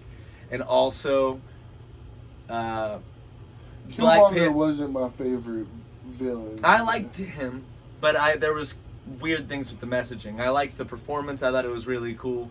And I thought that movie was actually, was good. It did it was big because, it was a big movie with a black superhero, and was really cool. Yeah, it was. It was really cool to get for little kids to see that. Yeah. But also they end up giving the FBI vibranium, which is weird messages in that movie. Because they have the villain being like, y'all are like, the world's fucked up and racist and talking about colonization, and then he's also evil and killing people, and then he loses, and then which he should have lost because he was evil and an asshole. It was both things were true, but he was also right about enough that they were trying to explore that and have it be a complicated Magneto-like villain, which I think works, but is confusing when you end up giving the FBI vibranium. They apparently they retconned that in the second movie because people were like, "What the fuck?" Like, not because of what. But it's a great movie. I love that movie. Not because of what you just said, but I kind of want to put it in the A tier. Okay. I don't really care where in the A tier. I like Homecoming more, but if you want to fight me on that, we can. No. I really like the soundtrack. The anticipation for that movie was insane. We went opening I love the night. soundtrack. I had a fucking blast. It is an amazing movie. Yeah. We saw it opening night. It is an amazing movie. I think A tier are amazing movies. I think all these are really, really amazing movies. Yeah, I think S tier has to be something that we feel on some level, like we feel different after having seen these movies. For sure. Like in our lives, there is a time before these movies and there is a time after. I think Black Panther was that, but I think it was a moment like that. I feel more like that about the album than I do. No, for sure. I feel like with the album that is a moment, much more of a definitive. That album is one of my favorite albums of all time. Yeah. The Black Panther album by TDE is amazing, and they do the music, and I love the movie, but I think the music goes a long way, for our memories and everything. Big shot. Yeah. Peanut butter inside, outside. Okay, white body look like Gentiles. Bitch. Emotional. Ooh. Jessica Jones season 2, haven't seen. I guess I'll put it above Defenders because, again, Jessica Jones has a better reputation. I don't know why we're ranking the never seen. Infinity War, S tier, man. Yep. S tier, above, it's, let me see what we got up here. S tier above the first Avengers. They did the snap in S tier, or in Infinity War, right? Yeah. Yeah. Because Endgame started with Thanos getting his head chopped off. Yeah. Holy shit, that movie. That movie was... It had everybody in shambles until the next Avengers. It's better than Civil War, too. I didn't see that there. Yeah. Now the Guardians, I feel like it's hard. I feel like I get more of an emotional impact out of Guardians. You know what? I say it's better than Guardians 2. I disagree, but I'll let it ride. I'll do it. Just the ending and how everybody was like, "Oh my fucking god." I disagree, but like barely. You know, it's so I'm. You know, it's both our list. I think that works. I think most people would probably agree with you on that, though. So that makes sense. Luke Cage season 2, haven't seen. Nothing's going below Iron Fist on that one. I don't know. We still got Eternals to go. Oh yeah. No, I don't. I think I fuck Iron Fist, man. We'll put Eternals right above Iron Fist. Out of spite. Yeah, shit, man. I'm gonna check this. Okay, we still good. Next we got Ant-Man and the Wasp. I'd say it's a B tier. Yeah. I'd say I like the first Captain America more. But just again, the first Captain America is way more important to the universe. I remember Sydney it more. Loved the Ant-Man and the Wasp. She loves the Ant-Man movies. The Ant-Man movies are her favorite. Yeah. Don't you remember Quantumania? She was having like the best time. That's so funny. She's like, "This is the best movie I've ever seen." Iron Fist apparently got a season 2, which I didn't know about, so I'm putting it below season 1. S tier.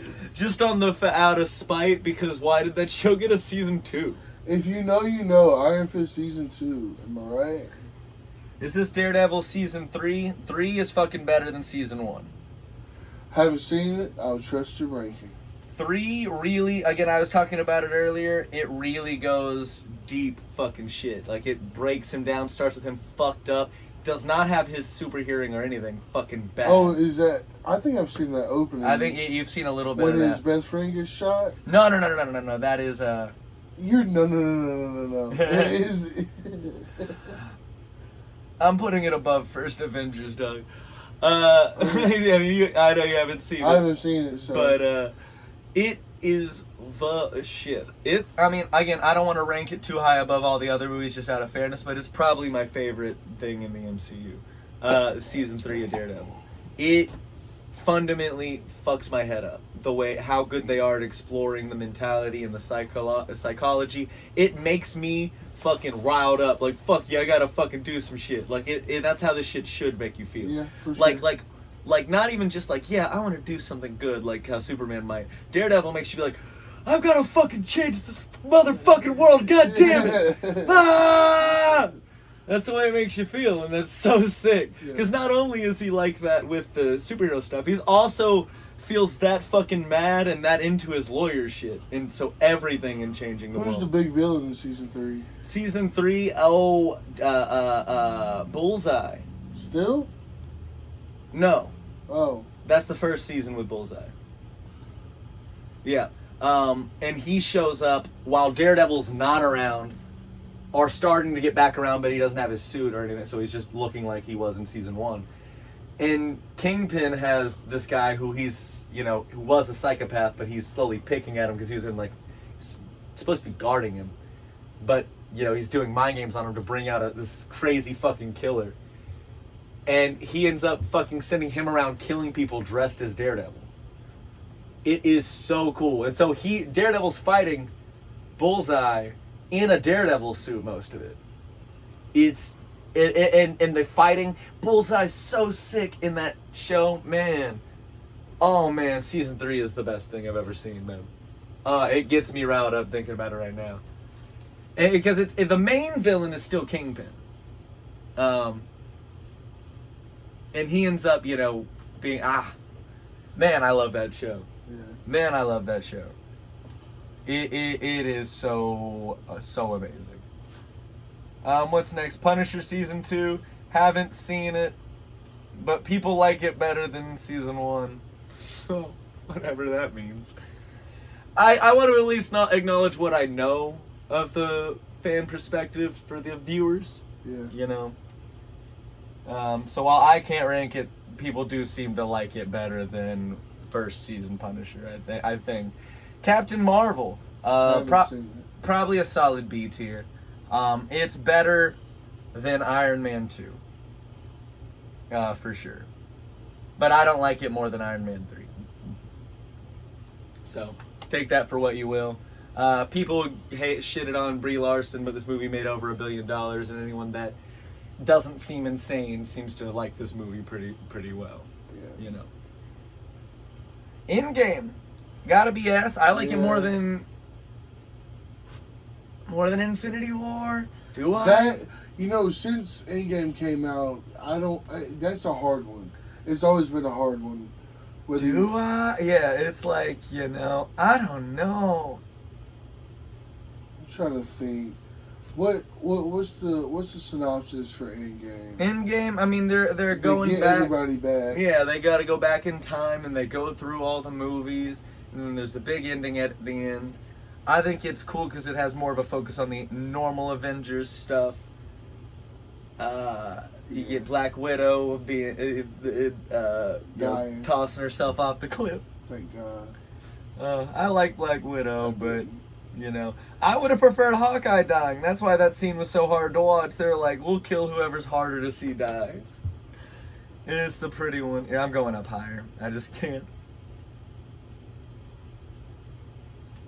Do.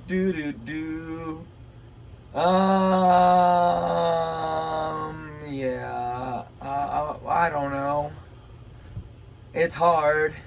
We'll say they're tied. Yeah, we'll say they're tied. Yeah. Yeah. The Endgame was great. Yeah. I mean, big event. It was the end of a whole phase, of a whole era of Marvel in its own. That's when Captain Marvel came in. They were introducing new Marvel characters. It wasn't just going to be Thor, Hulk, Captain America, Spider-Man, Black Widow, Hawkeye. Yeah. It wasn't just going to be your main Avengers and a few sprinkled in. They were actually exploring a lot of newer characters. Which is smart. I mean, you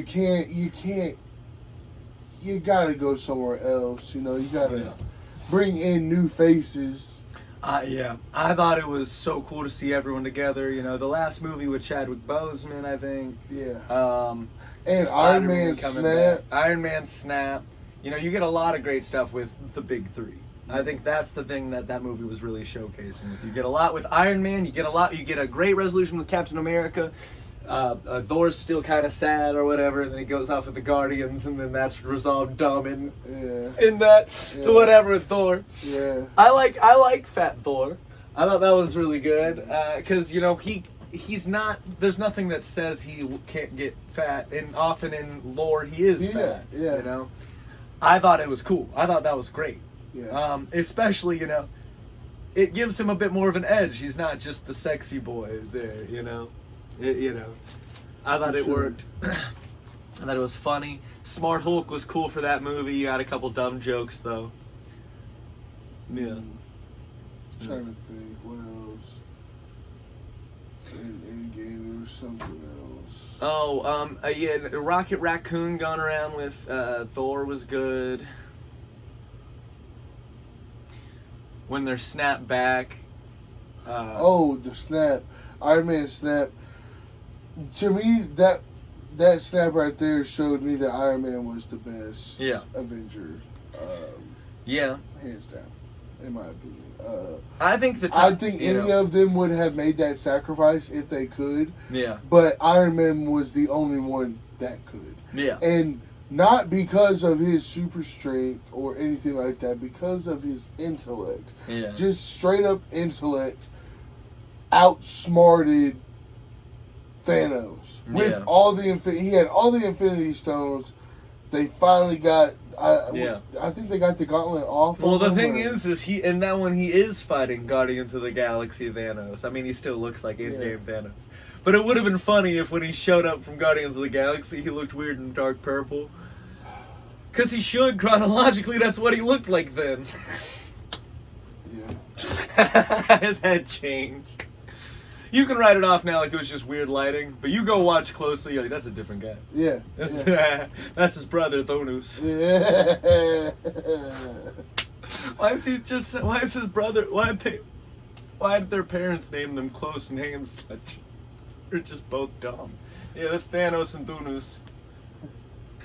Anyway, yeah, Endgame's great. Jessica Jones season 2 haven't seen, so I just threw it in there. Far From Home, I think... A tier. Yeah, but also I think it gets sometimes a bad rap. But because I don't think it feels like this giant Spider-Man epic.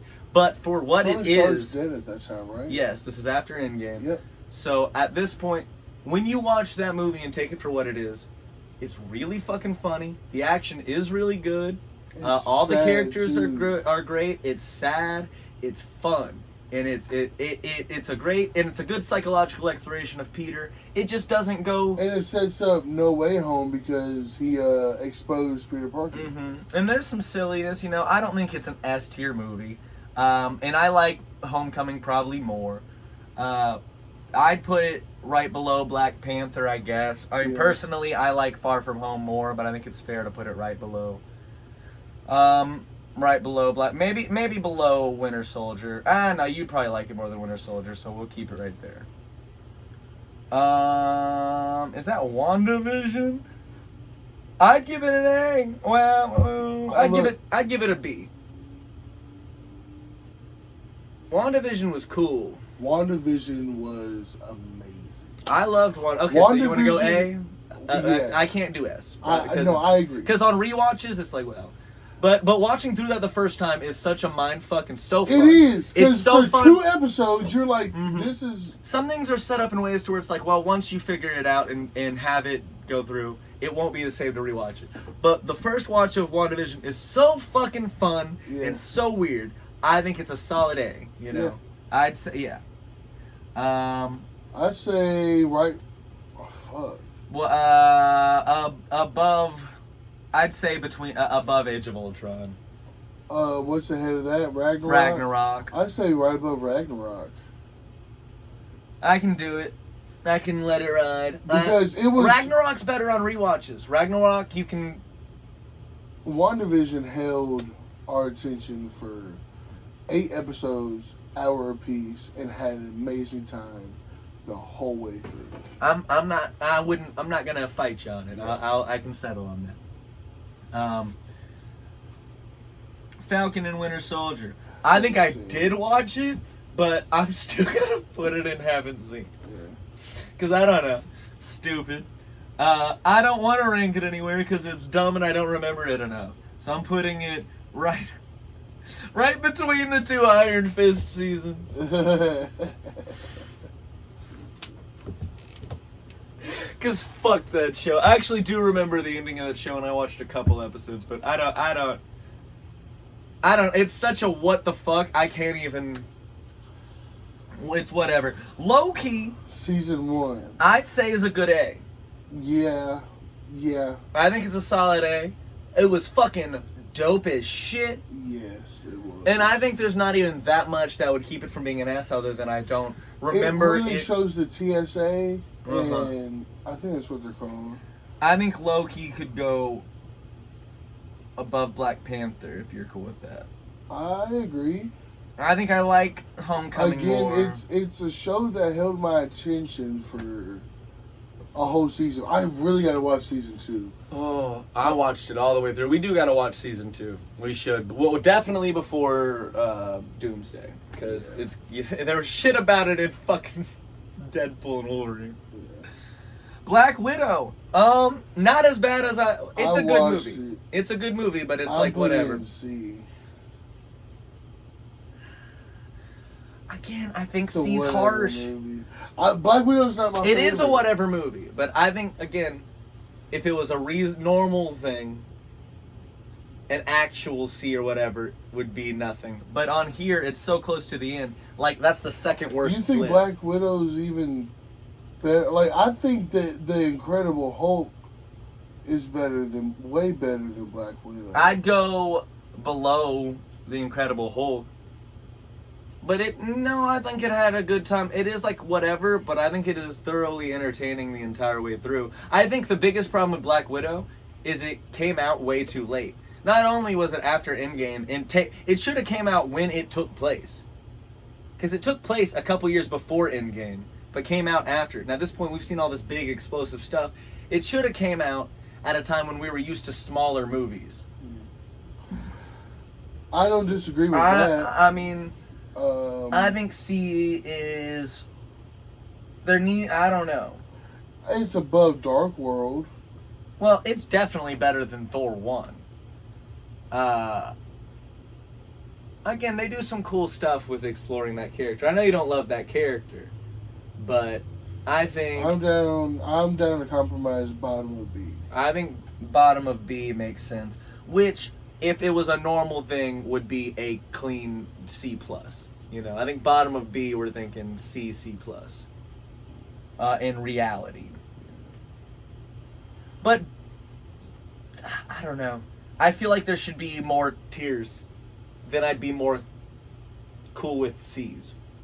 Because like the idea of a C, yeah, I think that makes sense. If we're ranking, if we're scoring it like it's a test, then it get a C, right? No, yeah, I get it. But there's an S tier, so. Yeah, I know we talked about that, but even then, on a tier list, we're not scoring it like a test. Even with that, even with the added thing, like even if you were scoring it like a test and added an S, that's still a different process than doing tiers, I think. Especially since there is an F tier. I mean, there is an F, and there's minuses and pluses in that system. And so it's really confusing. What If? Never seen. People love What If, though, so whatever the fuck. I'll just throw it. I meant to put it at the top, but I don't care. Shang-Chi. You can go off. What a movie. What a fucking movie. Just the Asian... So right above Black Widow? This cannot be more of an S tier for me. This is my favorite Marvel movie. So, and this is my biased opinion. So I'm not going to tell you where to put it in S.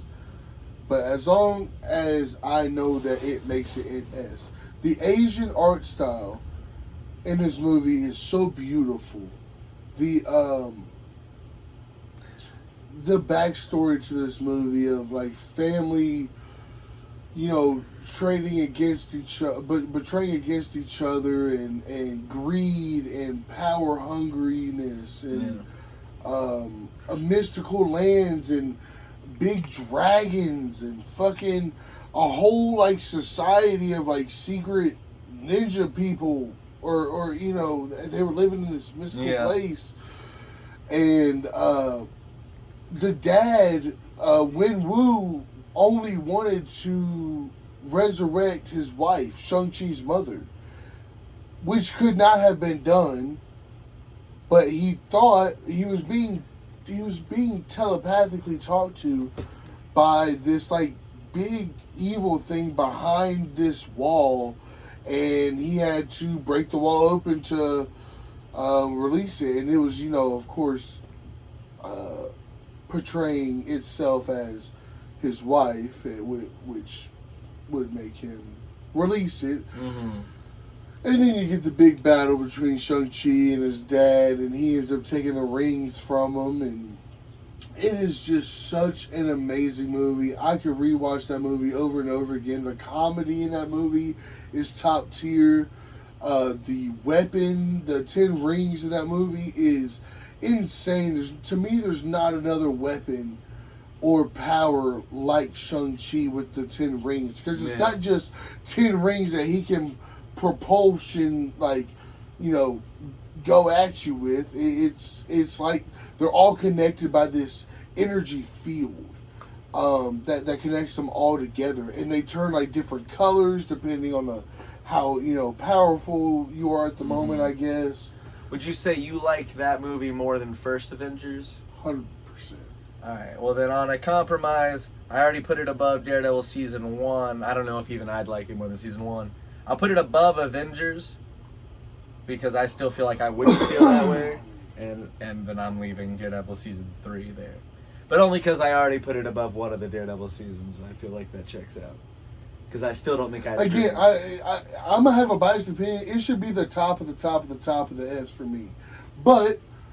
Again, that's a biased opinion because it is just my favorite, and I love that movie. I love that movie. If you have not seen Shang-Chi and you're watching this, after this video, go watch Shang-Chi and the Legend of the Ten Rings and tell me that it is not hilarious. You do not fall in love with these characters. Even the little side character, his best friend, they both work valet at this place, and she's fucking awesome. She knows nothing about Shang-Chi's past. Shang-Chi changed his name to Sean. Yeah, they made a joke. They're like, "So you went from Shang to Sean? Like how original?" And again, the Asian art style in that movie was amazing. The fighting choreography, amazing. And then a new Spider. We always end up coming back to the new Spider-Man. New Spider-Man movie is being directed by the same guy, which I think is. Just how much I love that movie. You can't pick a better person to direct a superhero movie, in my opinion. Now, that's probably a hot take, but no, people are excited. People when Shang-Chi came out, everyone was saying they wanted he should direct a Spider-Man movie. Dude, it's.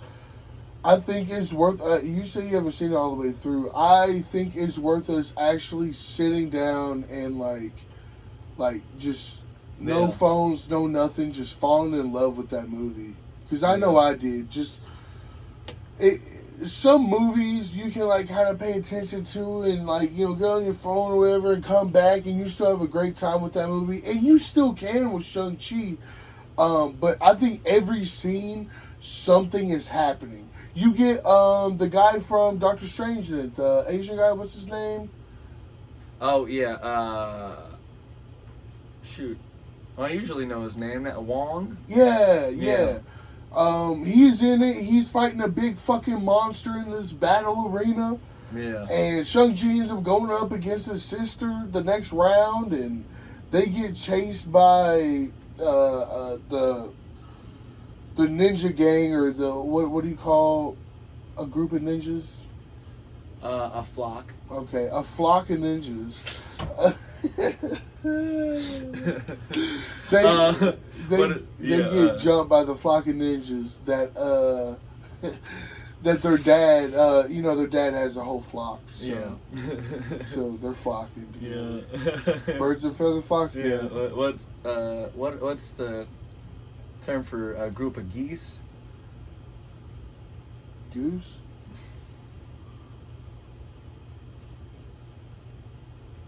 Yeah, a group of geese is known as a goose. Yeah. Look at that goose and the goose.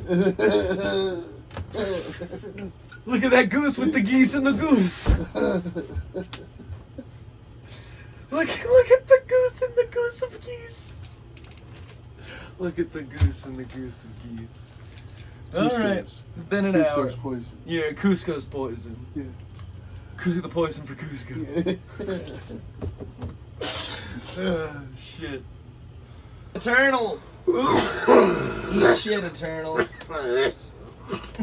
Yeah. No, it deserves the D. It deserves a D. We haven't seen it. Did you see it? Yeah. You saw? Okay, good. Yeah, I saw. Well, all right. I saw more than half of it. It had a lot to do with Celestials. That's fine. I'm sure most people gave up on that movie too. Yeah, and, I thought Angelina Jolie was a weird casting. Nothing against Angelina Jolie, but she just doesn't. I don't know. The Eternals characters just didn't do it for me. Yeah. Right. They and their names were they had very Greek goddess and god type flavor to their names.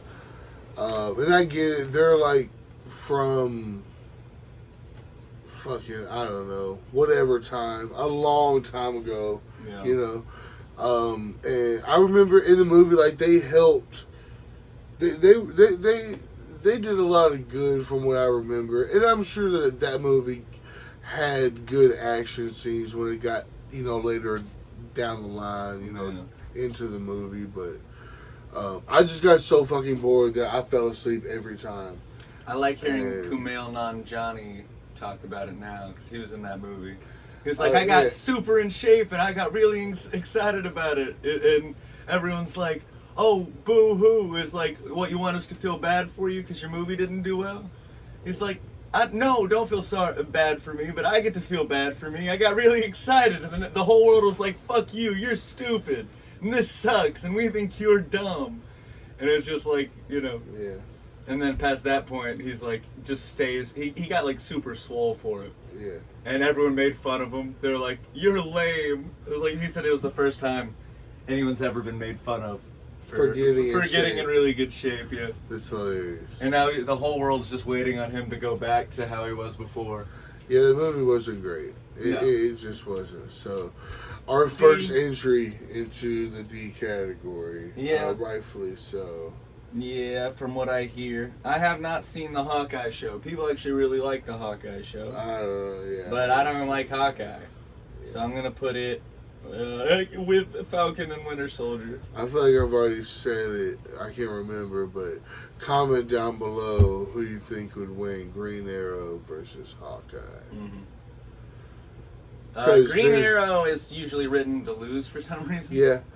He's written to die. Yeah, yeah, but he's also written to make someone else look better. Like, if they're ever with Batman, Batman is showing him up, not even in a way like you'd assume he would. He's deliberately showing him up at every turn. Yeah. Like, they write, like in the Justice League, he gets. It's Batman. Batman versus Green Arrow. I mean, there's not really a chance in the world for Green Arrow, even though he's my favorite superhero or hero. Although you throw him fucking completely unarmed into a room, who knows? Yeah. You know, I think because he's Green Arrow's pretty scrappy. Scrappy as fuck. Yeah. And he might be willing to go further than Batman. The show Arrow is insane from the early seasons. Because Arrow can be a killer up until he's like, I don't kill people anymore. And I think that's what happened. Yeah, no. I mean, in the show that does happen. He's like, because there's a clip in the Flash where someone's like, that guy's a murderer, and then Flash goes, he doesn't do that anymore. Which is so funny to say about killing people. Yeah. He doesn't do that anymore. I mean, good point. But, yeah, so where are we putting Green Arrow in the... S, yeah. So, Spider-Man No Way Home. Here's the thing. I think script-wise and probably, like, effect-wise, the other two are probably better. But... fuck, this one's cool. This is the 3 Spider-Man. The 3 Spider-Man are there. There are so many problems with... I mean, not so... Look, I think it's really, really good. It's an amazing ride. I love it because of bringing Tobey and them back. But also, more than that, I do feel it takes it a little more serious than the other movies in the Tom Holland Spider-Man universe. Sure. And I liked that. I don't hate the way... actually most of it looks. There's only a couple weird things, and most of this movie was filmed during COVID, so that's kind of what happened there. Is like, they weren't really able to go outside as much, so it feels like it's shot in a cupboard because it kind of was.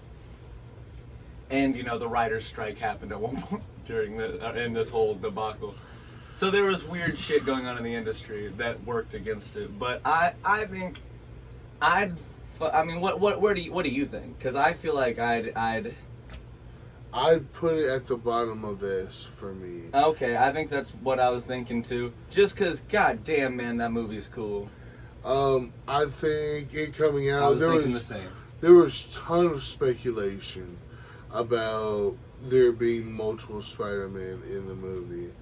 And of course, that's when you had Andrew Garfield coming on saying that he's not I love him Gotta so be in much. the He's just movie. lying. You know, he lied to Emma Stone. Really? Yeah, she came out. She was like, I asked him about it. And someone was like, so he didn't tell you? And she was like, no, I asked him about it. And he said, what are you talking about? No. Like, she said, and then I saw him in the movie. I hear people saying, I wish he would keep lying about it. Yeah. I also do, because then you wouldn't get spoiled in the... Yeah. You don't find out... You know, obviously you find out from everyone telling you, but according to him, you don't find out unless you watch the movie, but that's a little extreme. Yeah. I had a lot of fun with the movie. I like the moral implications of Spider-Man's choices. Mm-hmm. I like how it ended. How now Spider-Man, you know, of course we got the new one. We keep on coming back to this damn new Spider-Man movie, man. I saw another clip today since earlier in the video, where he's talking to Punisher, and Punisher's like, "I'm gonna find the source of this, and I'm gonna take him down," and he's like, Spider-Man's in the mask, being like, "Are you just trying to get out of fighting the Hulk?" And Punisher's like, "I think so," or something like maybe. I don't know. Like shit, you might be right. Fuck. Yeah, I'm excited to see what they do with the new one. Me but too. As far as No Way Home, man, they bring in Toby back, Andrew back. You had the whole, you had the new Gwen Stacy scene where he saves Zendaya, and that was a heartfelt moment. I love that, the redemption of that. Yeah. That's I so also love Tobey Maguire stopping Tom Holland from killing Willem Dafoe. I love that too. He just gives him this weird stare. Yeah, I like the weird. I like the weird stare. I don't. It's people make fun of it, but I don't hate it. I see what they were going for, where you say more by saying less. I think it would have been less weird if he talked a little bit more in the movie in general. I'm not saying he should have talked, but No, that I'm stare not that saying he he gave should've. him was I don't know. It's Tobey Maguire's buggy eyes. Well, yeah. That But Peter Parker has buggy eyes. sure. Why Tom not? Holland also has buggy eyes. Andrew Garfield's a model, so that's a little different. But he has a long neck.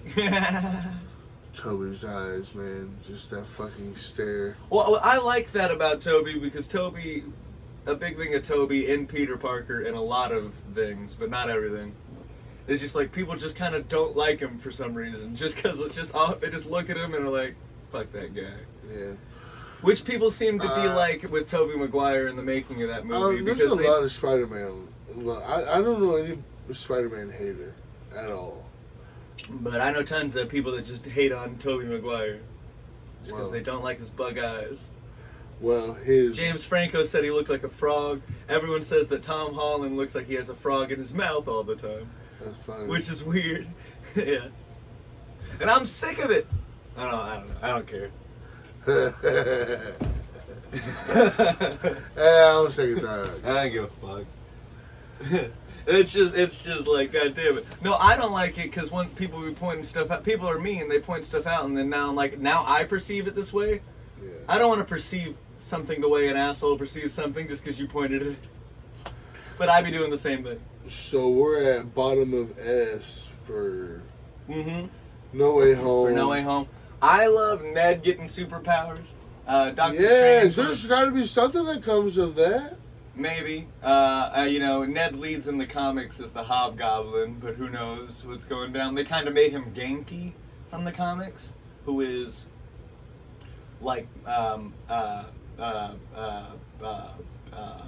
Miles Morales' Uncle. No. Genki is Miles Morales' friend. Oh. So it's they just basically made him that character from the comics in the Ultimate thing.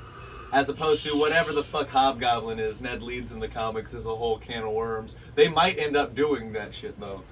So what is your speculation for Ned in this universe? I have none. I have no idea. They're doing because it's been just whatever with him. The magic, I don't. Well, he doesn't have any recollection of Peter Parker or Spidey. They're gonna find out in this movie. No, for sure. but he might. It might be like well, it seems like he's kind of obsessed, so they might end up have him flipping when he finds out or some shit and turning like, "You fucking what? You motherfucker!" or some shit. I don't know. You know, they didn't say whether he was obsessed in a good way or a bad way. Like whether it was like a. It seems like a good way at first, but that's often how it starts. But right, you know? Right. Like, yeah. So I could see that happening, especially with this mind control bitch. Yeah. Sydney Sweeney, whatever her name is. Sadie C. I know, I'm kidding. I know. That's funny.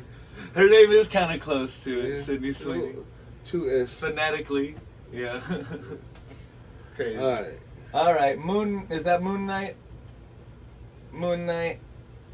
You want to go? I'd go with Loki, right either with or right above Loki. That's an A tier. That is right? an A tier. Yeah. Because I don't know if I like it more than Homecoming. Yeah. But that being said, did love Moon Knight. I also loved Loki and Black Panther. I love most of probably all the movies in A. And some of the movies in B. Yeah. You know. Moon Knight, the duality the of split personality. Yeah. So cool to see. The way he's just waking up and then we don't really, we'll just see the aftermath. And then when we eventually see how much damage he's able to do, it's so cool. The different voices, the main actor, Oscar Wilde. Oh, no, whatever his name is. The guy, Oscar something. I think from I can't recall his name right now, but he was in Star Wars. He played Poe, I think. Oh, Poe Dameron. Okay. Hell yeah. Yeah. I thought it was cool. This is another one of those I think I need to rewatch too, because I remember having a great time with it. I remember being excited about it. Me too. Coming out, the whole Egyptian. Philosophy, you know, the Egyptian gods and stuff. Felt like a weird, like Rick Riordan type book. It was cool. I like cool. the world building of this show. Mm-hmm. Who knows when they're gonna bring Moon Knight into anything? But I bet when they do, that's a perfect character to pop some shit off. Yeah. Moon Knight can do some crazy shit. And that's what me not even really remembering all the shit that he was able to do because it's been so long since I've seen that show. But I remember having a great time with that show. Me too. I think that's an appropriate ranking. What is this? Black Widow? Shit. I know you didn't really care about that movie. I didn't really care about that movie. But that being said, I expected to. When I went into that Black Widow? No, it's not. Yeah, we've already done Black Widow. That's funny. That being said, I'd like to defend Black Widow again. No. Doctor Strange in the Multiverse of Madness, I fucking love. This is an easy. And you can have, you can make reasonable criticisms about some of the effects or whatever. Yeah. Fine, whatever. I love Sam Raimi, and I think they did fix the third eye. It still looks fucking gross, but I think it looks more realistic. Yeah. This is a really cool movie. This is really well done. I love Sam Raimi. I'm glad to see him back doing the superhero Wanda's movie. whole arc of having her kids and not able to have her kids, so she goes on this whole demonic fucking path. And that's when we get, what's her alternate version? Scarlet Witch and what? Scarlet Witch and, This is just the witch? I thought it was Scarlet Witch, but I'm not sure. No, I think this was the first time they had this. They said the Scarlet Witch. Gotcha. I think it was. Yeah, she became the Scarlet Witch in this, if I'm not mistaken.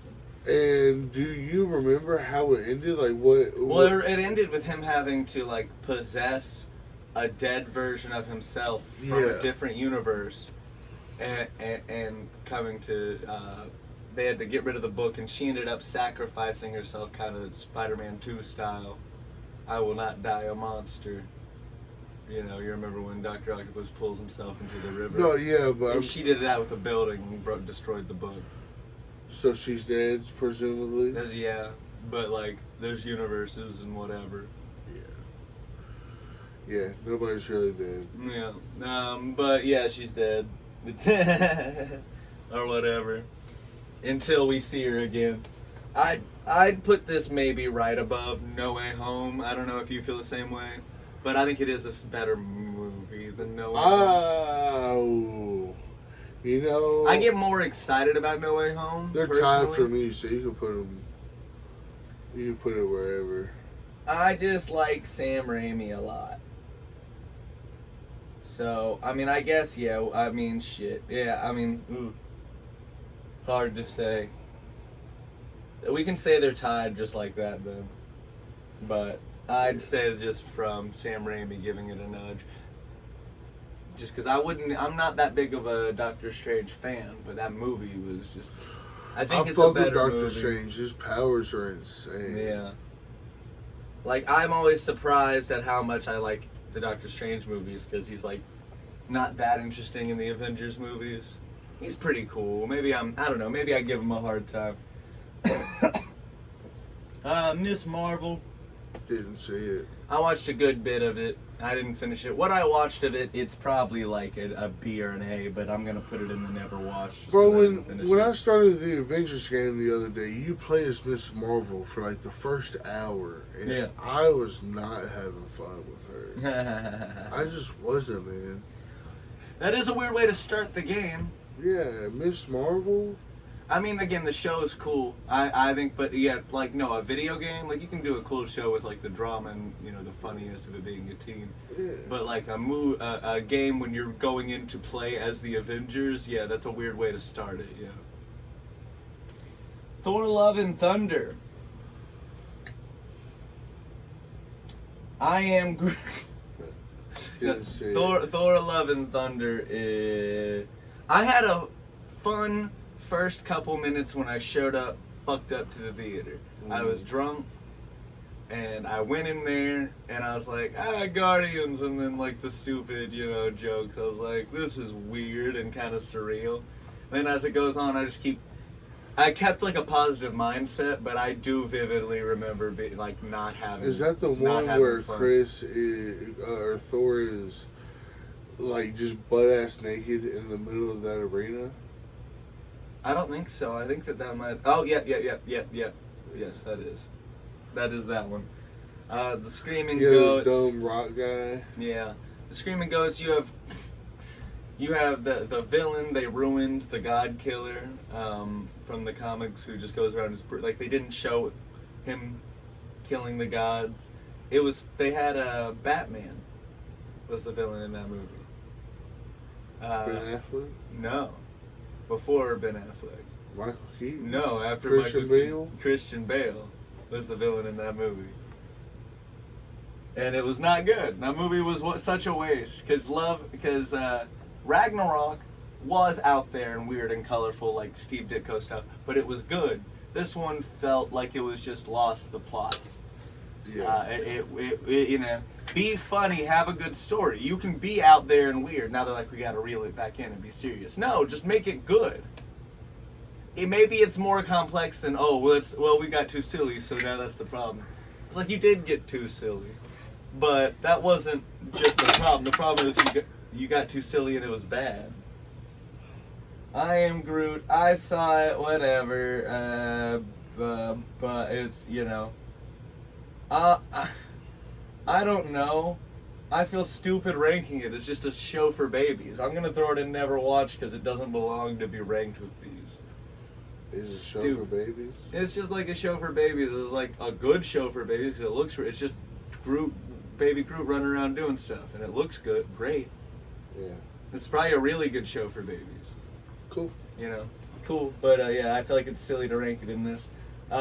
She-Hulk, just to piss people off, I'm going top of S. No, you better not. Have you seen it? No. Okay. Well, then those are the rules. No. I think I'd go a solid B. Maybe slightly worse than Black Widow. People were fucking stupid about that just because they like being mad. But anyone reasonable was like, this is just kind of fun. I still think Black Widow needs to be in C tier. That's crazy. Black Widow's a good movie. You just don't like the character Black Widow. I don't remember having fun with that movie at all. Like, at all. Oh, no. There was a lot of fun in that movie. You don't remember the, well, first of all, her sister was cool, who's in, heading the new Avengers. And she's the new Black Widow. But we also had David Arbor as, Captain Russia. He was fucking awesome. You remember Captain Russia? Did you finish the movie? I don't know. Probably. Maybe. Because that movie has a lot going on in the second half. Again, I think it came out too late. What's this? Is that Werewolf? I did see that. What do you think of that? You can rank that. I don't remember it.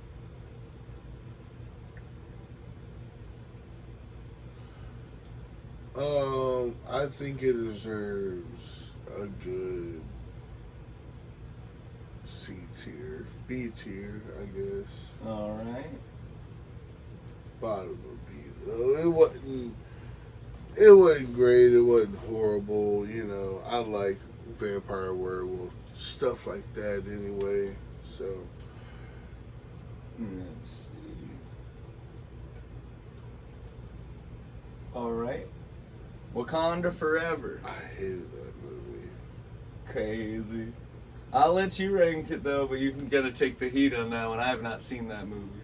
I think I've heard it's the type of movie that's like a fucking drag to get through and one you wouldn't want to watch again, but there's merit to it. So I don't know. I think it belongs in C tier. Alright. Do you think it's better than the Thor movies? Yes. Hell yeah. Oh, why did Thor 1 inject itself?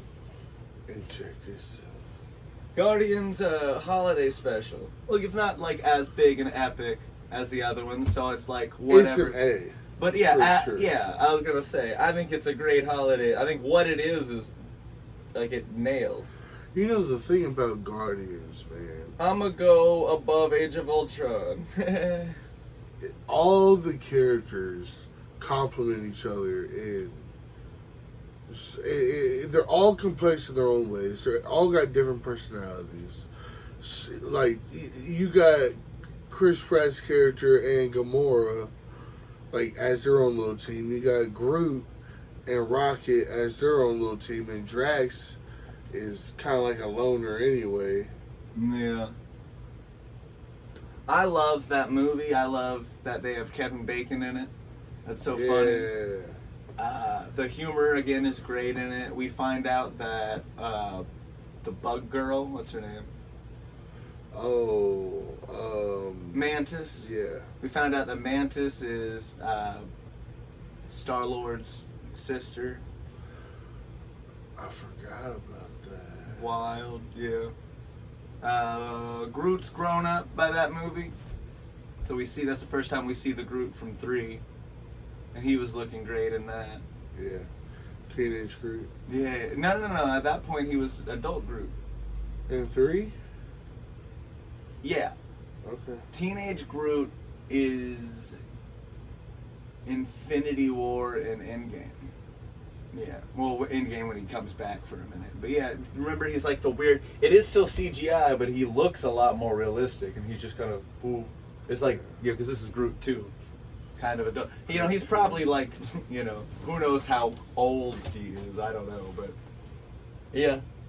I thought that was really good. Ant-Man Quantumania. We defended this at the time. Again, this is another we should have let it sit. Crime of us going to the theaters fucked up beforehand. Yeah. And having a good time with the movie. And then, do you remember the MODOK picture you made of me? Yeah, that was great. I put his face on MODOK. That was good. That's gonna be the thumbnail of this video now. I think that we've sat with it for especially this long. This deserves a C or D tier. Yeah, Shoot, man, I think it has some actual funny comedy. I wouldn't put it with Eternals. So No, I think bottom of C is probably reasonable. I think people kind of do slightly exaggerate, but there are fundamental problems with this movie. For sure. But I think there are definitely also, you got Paul Rudd, and he's always entertaining. Yeah. And so it's not the worst movie in the world. It is just, it has some fucking slop in it, some CG slop, some weird leftover COVID hangover filmmaking. It's an odd one. Yeah. You put Ant-Man in a place where it doesn't. It's just weird. Bill Murray's in it. Right, the accusations came out during the press for that movie. Bad situation. Guardians of the Galaxy 3, straight S tier. Yeah, Man, as this tier list gets bigger, I keep having to zoom out so we can try to fit it all. No, that's just ugly.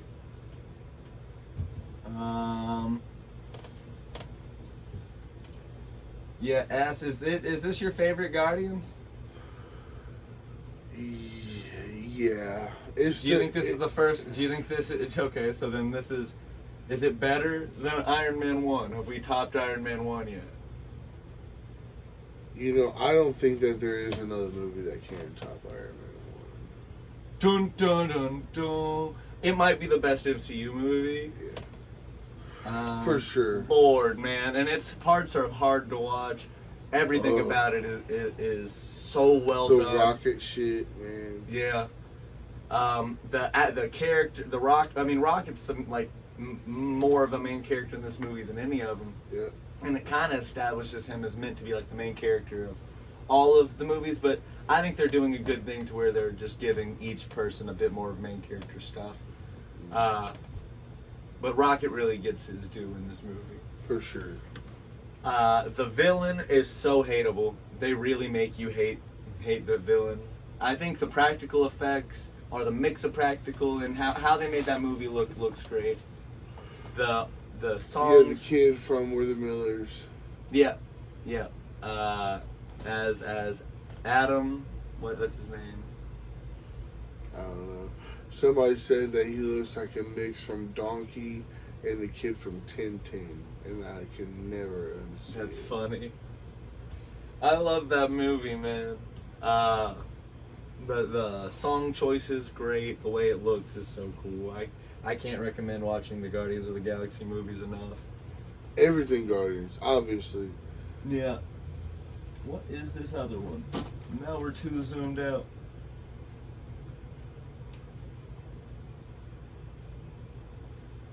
Oh, Secret Invasion. Dude, that is the most hated thing. I think that has the lowest score of anything on the... but we didn't watch it, so we have to put it bottom of D. Fuck that show. They used AI to make that show. And I don't just mean in the script, which we don't know. But in the intro, they're using AI imagery and shit. That show is so dog shit. They just reveal that Rhodey's been a Skrull for 5 years or whatever. And it's in Secret Invasion in the comics is this big you don't know who's been a Skrull or whatever. It's it's been Rhodey, and I guess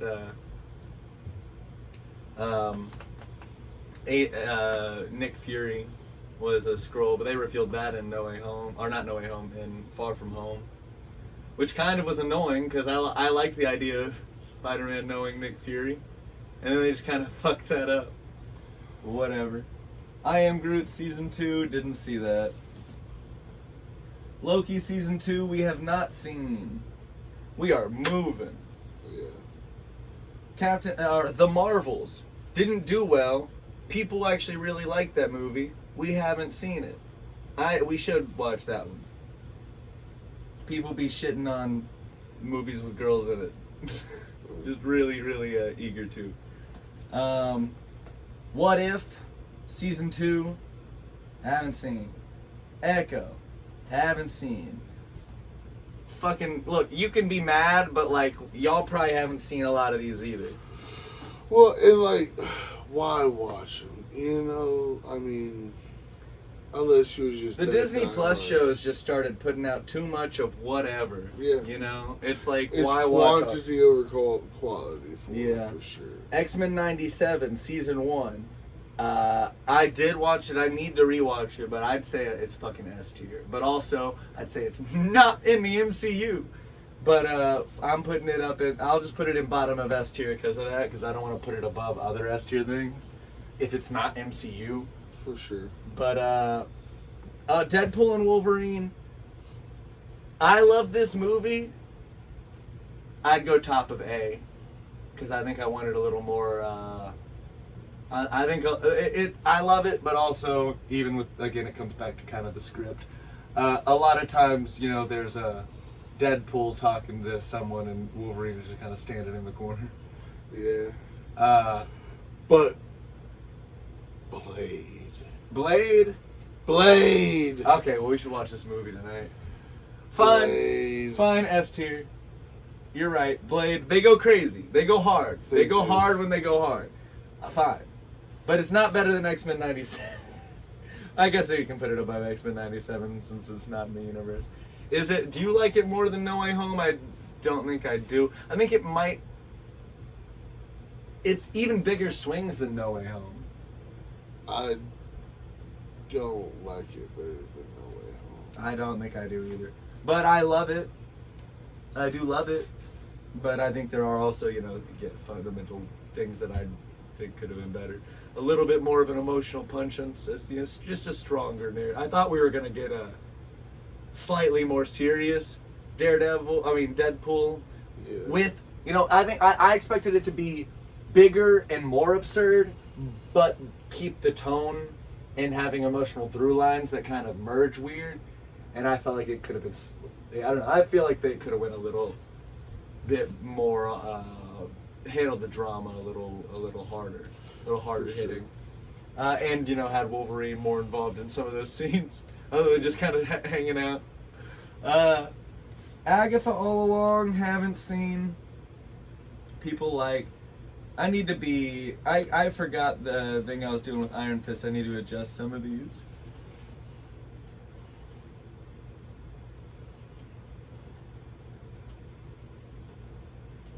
There we go. Fixed it. No, Iron Fist is back at the bottom of haven't seen. Shit, man. What if season 3 did not happen?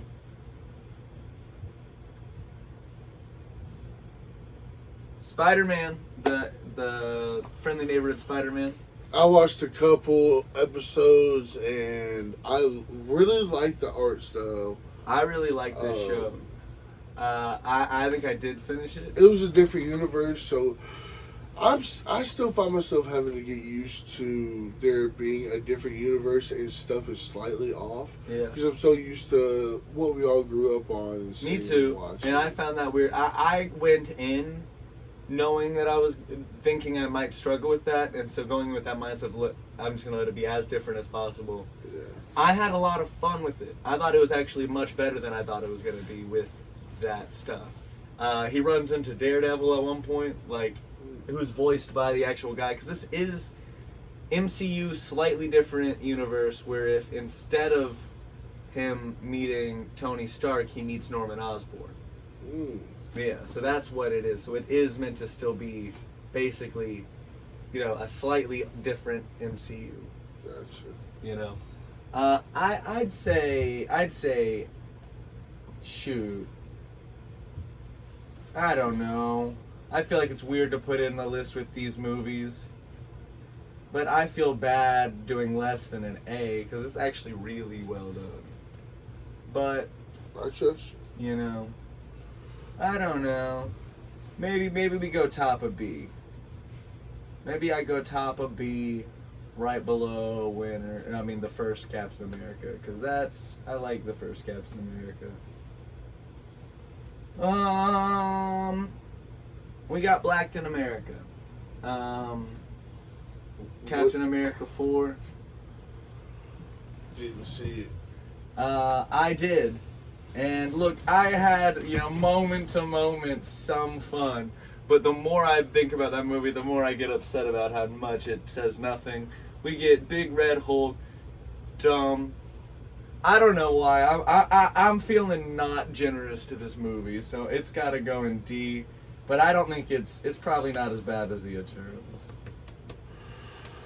Fair enough. But fuck that movie. Maybe it is worse than the Eternals. You saw the Eternals. I didn't watch that. It was but fuck. I don't know. Daredevil. Oh.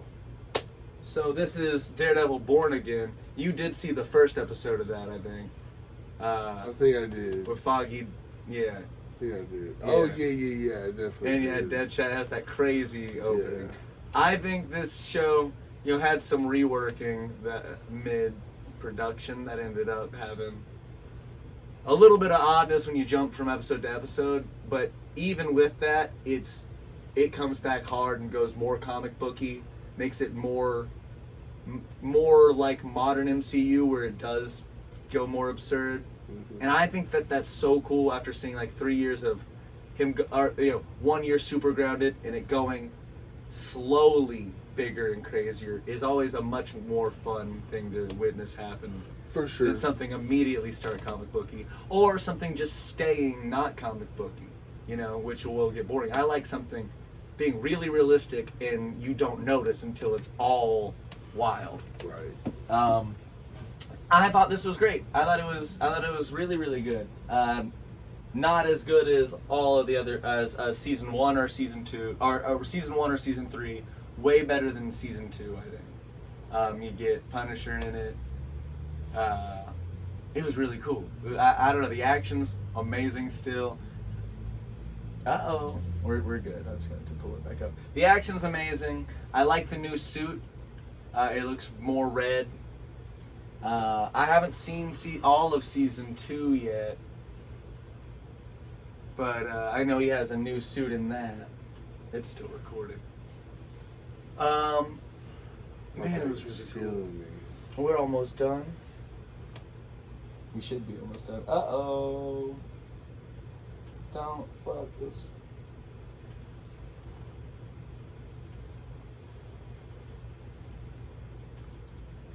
Still got the red dot. Yeah, I'd do it. Probably, I guess, maybe right above Moon Knight is what I'd say. But I mean, you haven't seen it, so I mean, from your perspective, consider it tied if that's something you don't like. But I like it more than Moon Knight. But let's see, what is this? Thunderbolts. You haven't seen. I'd say is really, really good and a solid top tier B, solid top of B. Not necessarily the very top, but high end B. I don't think it's as good as the first Captain America. I think it's probably better than Ant-Man and the Wasp, to me. But yeah, it ends up. It's the action's really cool. You have an interesting villain, like in this corporate lady, and then the other guy that ends up being on their side. You got Captain Russia. You have the fake Captain America from the Falcon and Winter Soldier show, who is funny in this movie. It's just a bunch of like people that are like side characters from other movies, and I expected that to be like, look, Marvel doing another thing about characters I don't care about. But that's the whole point of that movie. Mm-hmm. And it's like meta about that. And they end up saving the world. And it's so cool the way it happens. It's so cool the way they push through. And they're just this ragtag group of, fuck-ups. I thought it was so interesting. Ironheart. Didn't watch. I didn't watch because I wasn't interested. I assume you didn't watch because you're racist. What? I'm just asking. I don't even know who Ironheart is. Oh, it's a black girl that becomes Iron Man. Well, I think that you're racist for insinuating that I was racist when I ain't never even seen the show. I heard the show's okay. Again, people be getting mad when women or black people do stuff, so they like piling on. But I didn't watch it because I don't want. At this point, I was bored with the Disney Plus shows, and I didn't watch, a few of them. But a lot of people did not like the show, just without watching it because they were like, oh, they're being woke. Whereas this is a character in the comics forever, I'll put it in never watched though. But I will say a lot of people need to get a grip. Fantastic Four First Steps. I loved this one, man. I know you really did too. That was a really good movie, man. That was a really good movie. I like the time that it was set in. Yeah. I like the suits. I like the way the thing looks. I didn't at first, the big eyebrows, but you come around to it. Yeah, because that's the way it looks in the comics. I like the different look. I like the photorealistic rock look on him too. Yeah, it's trippy. I like Richard. Fucking, their Reed kid. Richards, yeah, the kid. Oh, the kid, yeah, Richard, yeah. I love all of Richard Richards. Is that his name? No, I thought I said Reed Richards. You did. Is his name Richard Richards? Maybe. No, there's no Frank. I think it's Frank. Yeah, probably something like that. They probably named it after. Yeah, it's so funny. After their dad, her dad. Man, that movie's great. You want to put it in top of A or bottom of S, or what do you want to do? I'll let you choose. What's at the bottom of S? Bottom of S, X-Men 97, No Way Home, and Deadpool and Wolverine. But again, I kind of think Homecoming's a better movie than those, but if we're talking from the heart, then it's a little weird. I'll let you pick where that one goes. I think S tier, hear me out, just because, first of all, Galactus, okay? That whole arc was awesome. And Miss Invisible. Miss Invisible was tight in this movie. That ending scene. I think this was a big, cool swing. I liked it a lot. And they're gonna be in a lot of upcoming shit. Now, yeah, did they do a lot of storytelling with clips from, the news just telling you what's happening? Sure. But I had a lot of fun regardless. I can see where there's some script shortcuts, but I think that worked for its benefit in a lot of ways. For sure. Where do you want it on this? I'll let you pick. It's fine where it is. I'd say it's better than, I want it higher than 97. Do you like it more than Deadpool and Wolverine? I think it was the same year, right? Yes. I think I do as well. I think, we can go higher than No Way Home, unless you don't want to.